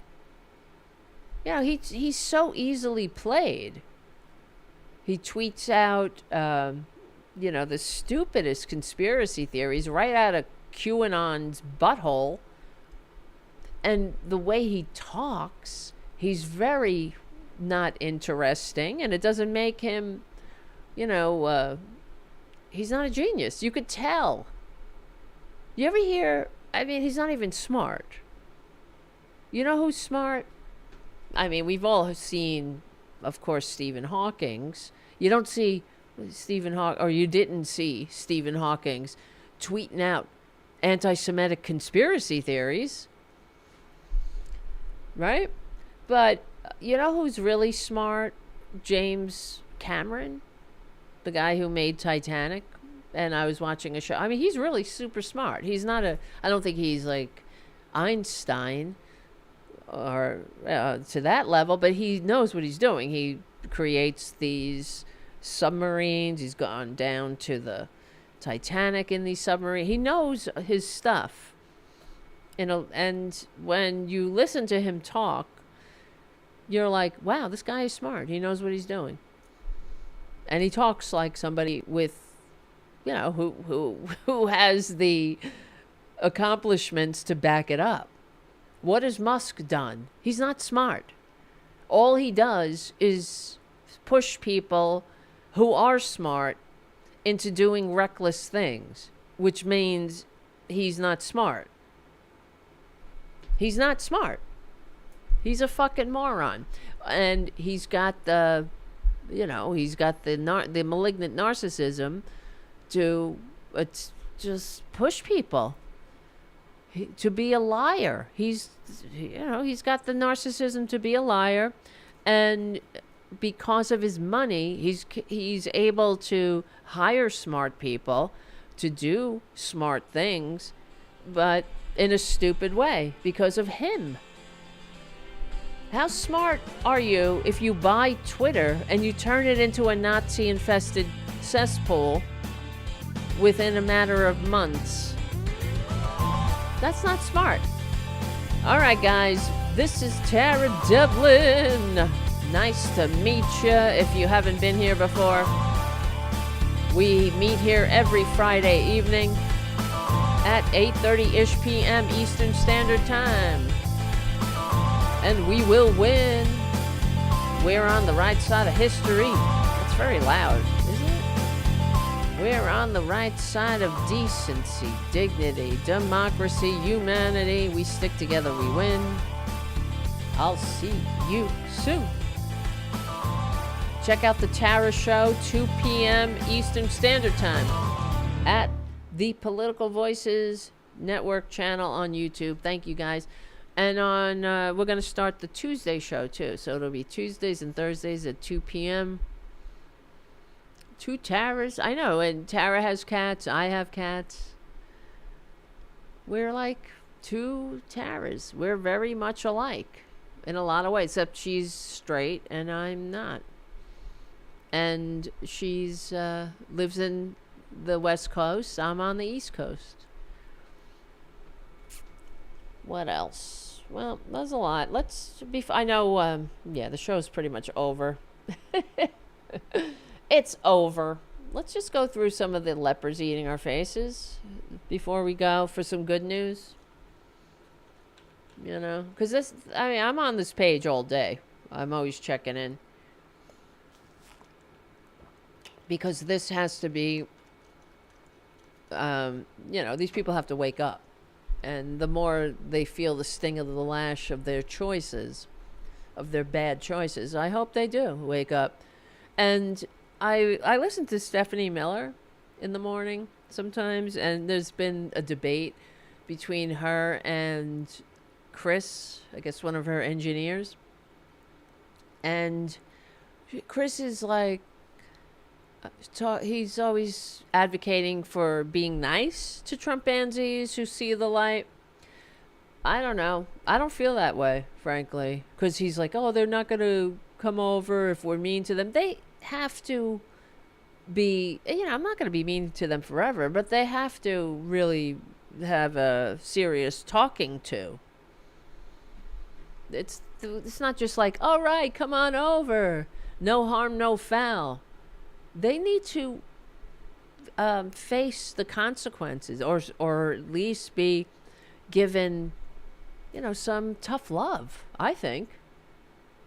You know, you're so what was so wrong with you? What is so wrong with you that made you so easily played? What part of your moral failings did he tickle to get you to vote not only for your own demise, but for the demise of your country and your fellow Americans and everyone who ever gave their life for this country? How dare you wave the flag? How dare you? Because they don't wave the flag out of patriotism, too. That's the other thing. They wave it to be obnoxious. Think about that.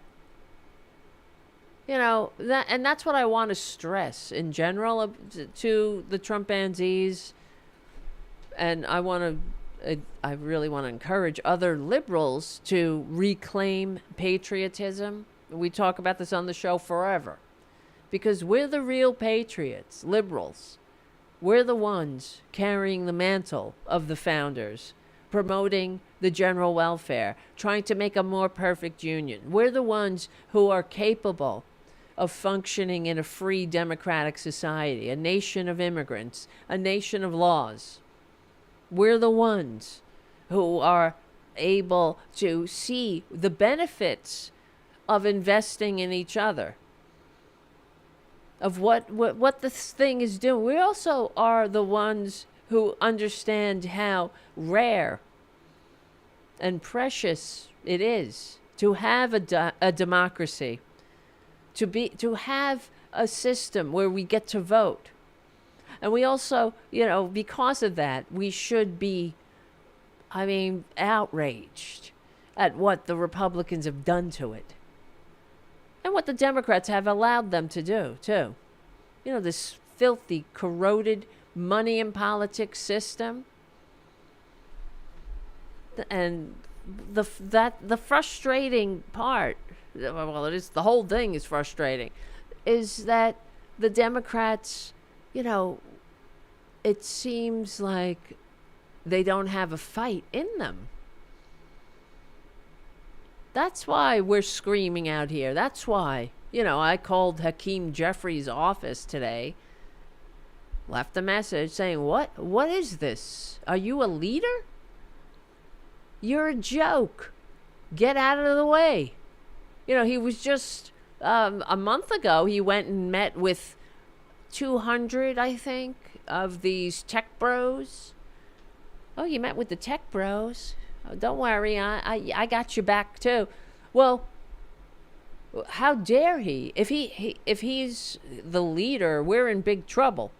All these octogenarians need to fucking retire, like Nancy Pelosi. And if you can't get 10 Democrats not to vote to censure somebody for standing up and saying the truth to the face of a convicted felon who's lying to the American people. What kind of shit was that? What did we witness there? We witnessed the decline of the grand experiment in liberal democracy, where a convicted felon, rapist, who won in a squeaker, the slightest, whatever the stat is, the smallest margin in 100 years. He doesn't have a mandate to do anything he's doing. And in fact, he ran against Project 2025. As we know, you pretended to know nothing about it. I don't even know how to say it. It's Project 25, and it is extreme. That's what he said. Oh boy, it's extreme. Harumph, harumph. I don't even know. What is it? Project 25? Project 2? 5? I have no idea. I don't even know how to count to 25. I only have 10 fingers and 10 toes. I can't count that high. So, and the Democrats sitting there. That's why we're all pissed off. That's the American people. I mean, we have a lot of work to do. And there's plenty of protests and things going on. So I suggest we all get out there. And one of the things we have to do is show up at the offices of our Democratic reps, too. And make sure, if they're not going to fight, then get the F out of the way. And if Hakeem Jeffries, if you can't control those 10 Democrats or anybody like them, then you should get the F out of the way. And Nancy Pelosi, you need to just get the F out of the way already. We're done. Thank you for your service or whatever. Go home. Stop mucking it up. I think. Am I wrong? No. No, no, no. And you know what's going to happen? I'm going to predict. It's going to get real. When it warms up, it's really going to, it's going to get hopping and popping. And the baboon, he's fucking up the military he's shoving all of his lick spittles in there.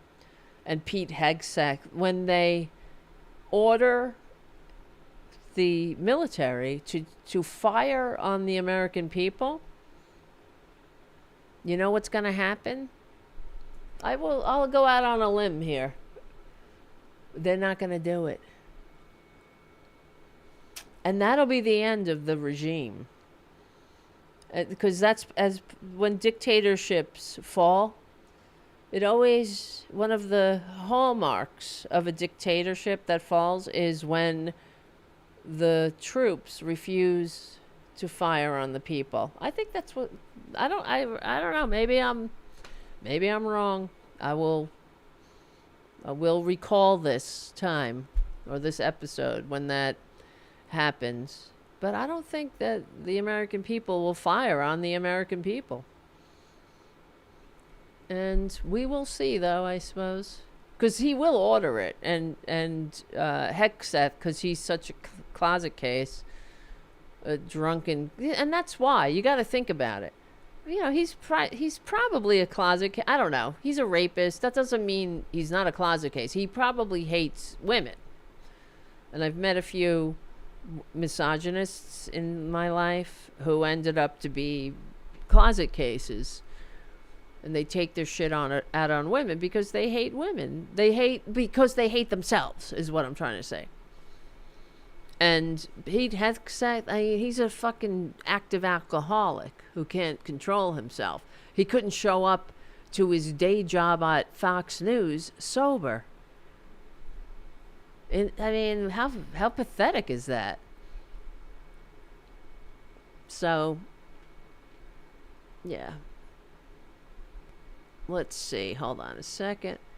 Let's see some of the leopards before we go. They weren't supposed to target me. ICE detained a U.S. citizen from Northern Virginia with guns drawn. He offered to show ID and told the officers he was an American citizen, but they handcuffed him anyway. Ha ha. The man is a Trump voter, but says he is reconsidering his support. Only reconsidering? Well, here's the problem. The problem is that a lot of these baboons, these average Joes, they're surrounded by fellow baboons and monkeys, the flying monkeys. And they get their identity from the con man. And that's why they're loathed to go against it. Because, the rugged individuals, just try being a rugged individual in the Republican Party. I dare you. Because they got something for you. It ain't a trip to Disneyland. It ain't a trip to CPAC. If you're a rugged individual in the Republican Party, they drum you out. Look at Caitlyn Jenner, for example. I don't know what is up with her, but... she's got Stockholm Syndrome, that's for sure. And she goes to CPAC and they hound her. They chase her out. They call her Bruce. Right? They harass her. That's what they do to rugged individuals. And I'm saying, if you're a trans person, that's a pretty goddamn rugged individual. You're showing, you got to be courageous in this world to live your authentic life. You're welcome in the Democratic Party. You're welcome to be yourself. You're welcome to be who you are. Freedom and all that. We're not afraid. We understand the beautiful tapestry of life, and that people come in all shapes, sizes, and forms. There's nothing wrong with it. And if you're a trans person in the military, that's a rugged individual right there. That's why they fucking hate you. They want you out. They want all the same. They don't want rugged individuals. They want lickspittles, cowardly little followers, little people for their little take their little orders from the little men who don't understand what's the grand experiment in liberal democracy. They don't get it. It's weak. It's woke. That's woke shit. Pledging your life, fortune, and sacred honor to each other. That's woke. E pluribus unum. That is woke. I mean, you're talking about people who pledge their lives, fortunes, and sacred honor to each other, and the Republican Party can't even put a piece of cloth on their face in the middle of a pandemic. And now they're causing Americans to die of measles, a disease we eradicated. Right?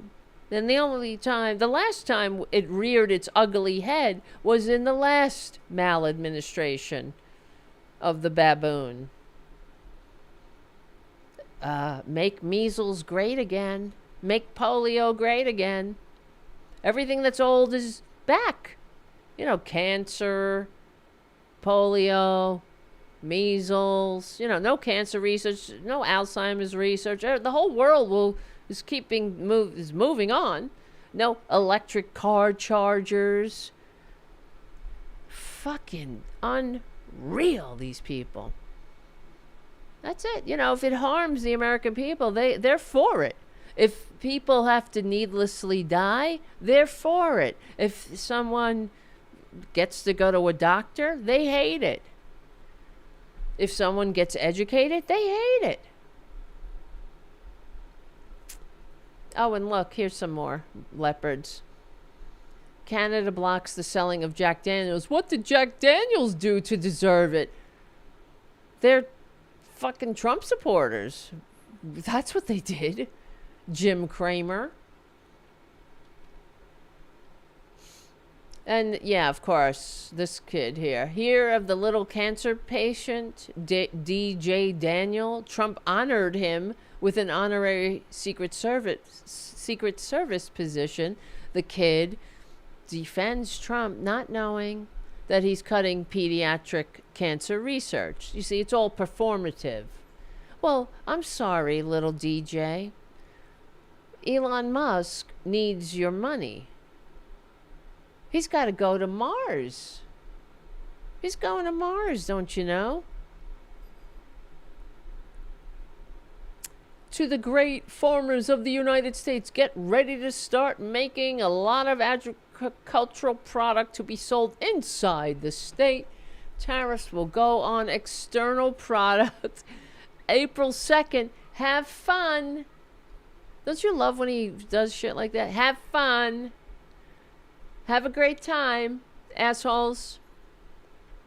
And you think the rest of the world is just going to go along with being batted around like a beach ball? Like, you're fired. You're not fired. Oh, tariffs. No tariffs. Oh, April, May. No, maybe 25%. No, it's over. No, I'm bringing it back. It's coming. It's not.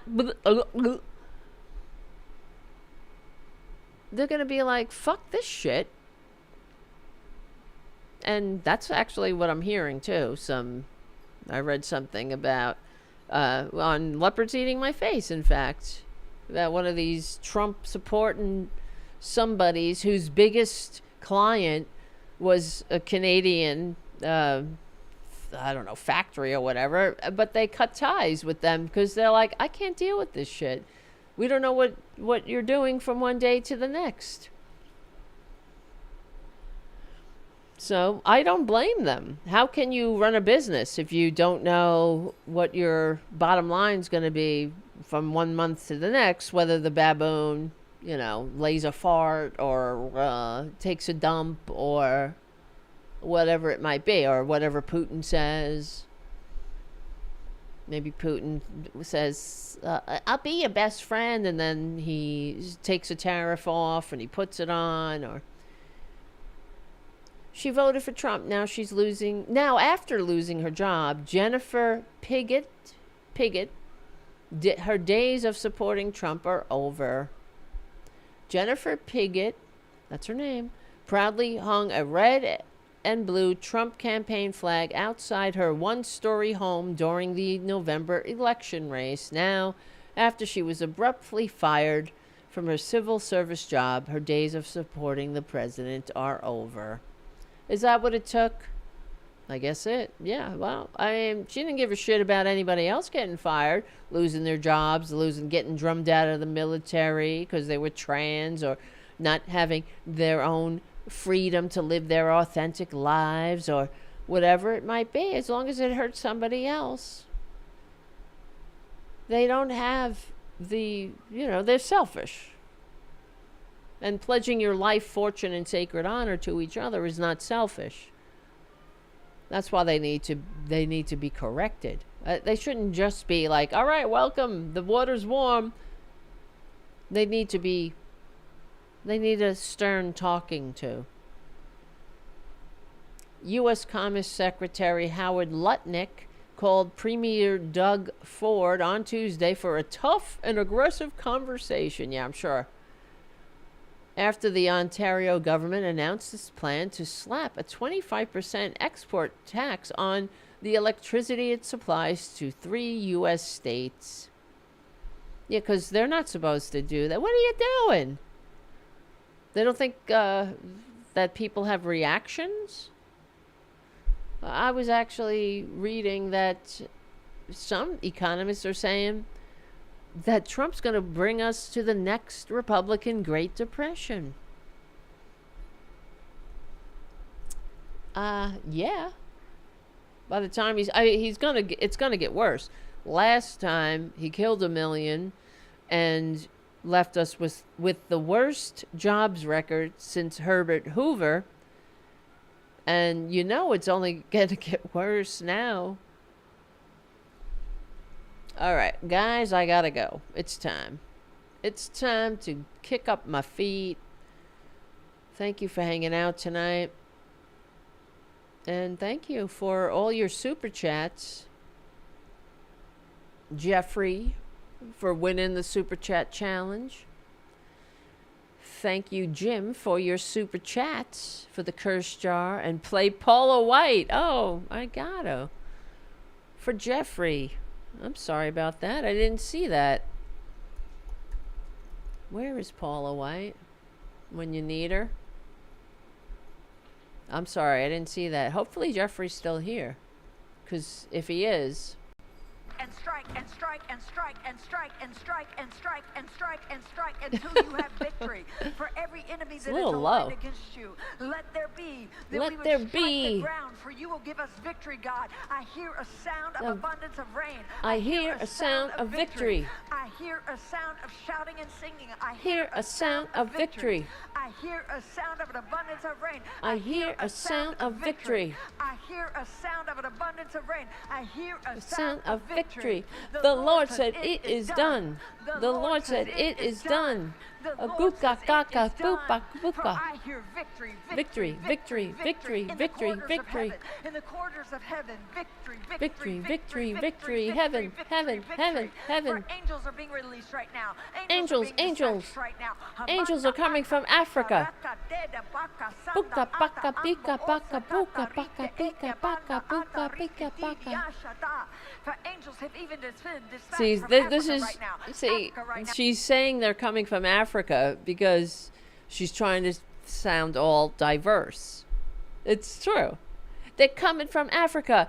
The angels are coming from Africa. They're coming from Africa. Africa. You see, I'm not totally racist.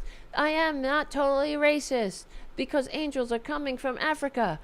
Africa, Africa, Africa, Africa, Africa. They're coming here in the name of Jesus from South America. They're coming here. They're coming here. They're coming here. I need a fucking grift like this, right? Why did I get into the God game? Bika baka. And who's this guy behind her? I always wonder. With the blanket or towel. Africa, Africa, Africa, Africa, Africa, Africa, Africa. Jesus from South America. They're coming here. They're coming here. They're coming here. They're coming. You sit back and go, "Whoa, yeah, but she crazy. She up there supporting. She up there in the White House praying." You better believe I'm praying. You better believe I'm up there saying in the name of Jesus. You better believe that I'm walking around those parameters saying I lift us up and I dedicate every ounce of this place as holy ground, and I dedicate it by the superior blood of Jesus, and every door that God opens for me, I invoke the name of Jesus. I release angels right now in the Holy Spirit and walls of fire. Release them. And strike and strike and strike and strike and strike and strike until you have victory for every enemy that is alive. All right, remember that, guys. Strike and strike and strike and strike until we have victory.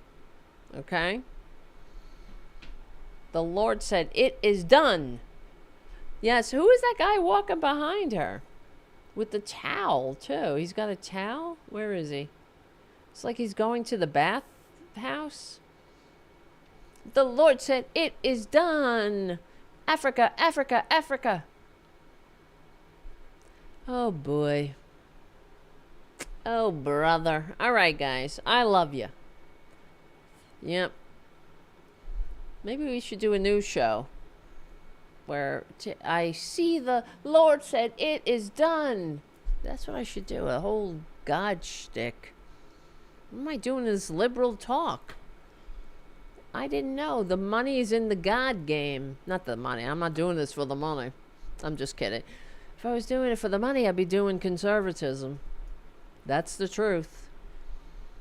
Because they pay. They pay. All right. Guys, thank you for hanging out. Thank you for your super chats. Thank you, Josie, for your super chat. Thank you, Jim, for your super chats and for being a moderator. And thank you, Jeffrey, for winning the super chat challenge again. And yeah, all right. We will win. I'm going to go. I'm tired. I got to lay down. We're on the right side of history. We are on the right side of decency, dignity, democracy, humanity. Thank you so much for hanging out, my friends. I love you. My name is Tara Devlin, and remember to check out the Tara Show on Thursday, this Thursday coming up at 2 p.m. Eastern Standard Time at the Political Voices Network. And, we won't have a show this Wednesday. Robyn's going into surgery on Tuesday, and then I have something to do on Wednesday myself. But she's going to be healing, and, but there will be a show on Thursday with Tara Dublin at the Political Voices Network. And then the following week, we'll probably start the Tuesday show and the Thursday show. So it'll be a lot of shows. We got shows coming. If you can, you can do this. Subscribe to the Political Voices Substack. Okay? Okay? Please do. I'm glad you had fun there, Nakeem. I am glad you had fun, everyone. You all come back real soon, Commander Bond. And yes, so I'll let you know about Robyn, of course, when we get together. And yeah, it's going to be, we got a lot of work to do. I love you. Become a patron. Please do at patreon.com/TaraDevlin. Subscribe to the Political Voices Substack. Okay? We got to build that thing. And there's more videos over there. I do videos. I write articles for them. So if you can, please subscribe. And I know you can. I know you got it in you. I know we're always asking you to do things. It's very annoying. But it's part of the game. It's part of, you just got to do it. You got to repeat it and say it and blah, blah, blah. Like the Lord said, "It is done." The Lord said, "It is done." Okay? I love you. I will see you very soon.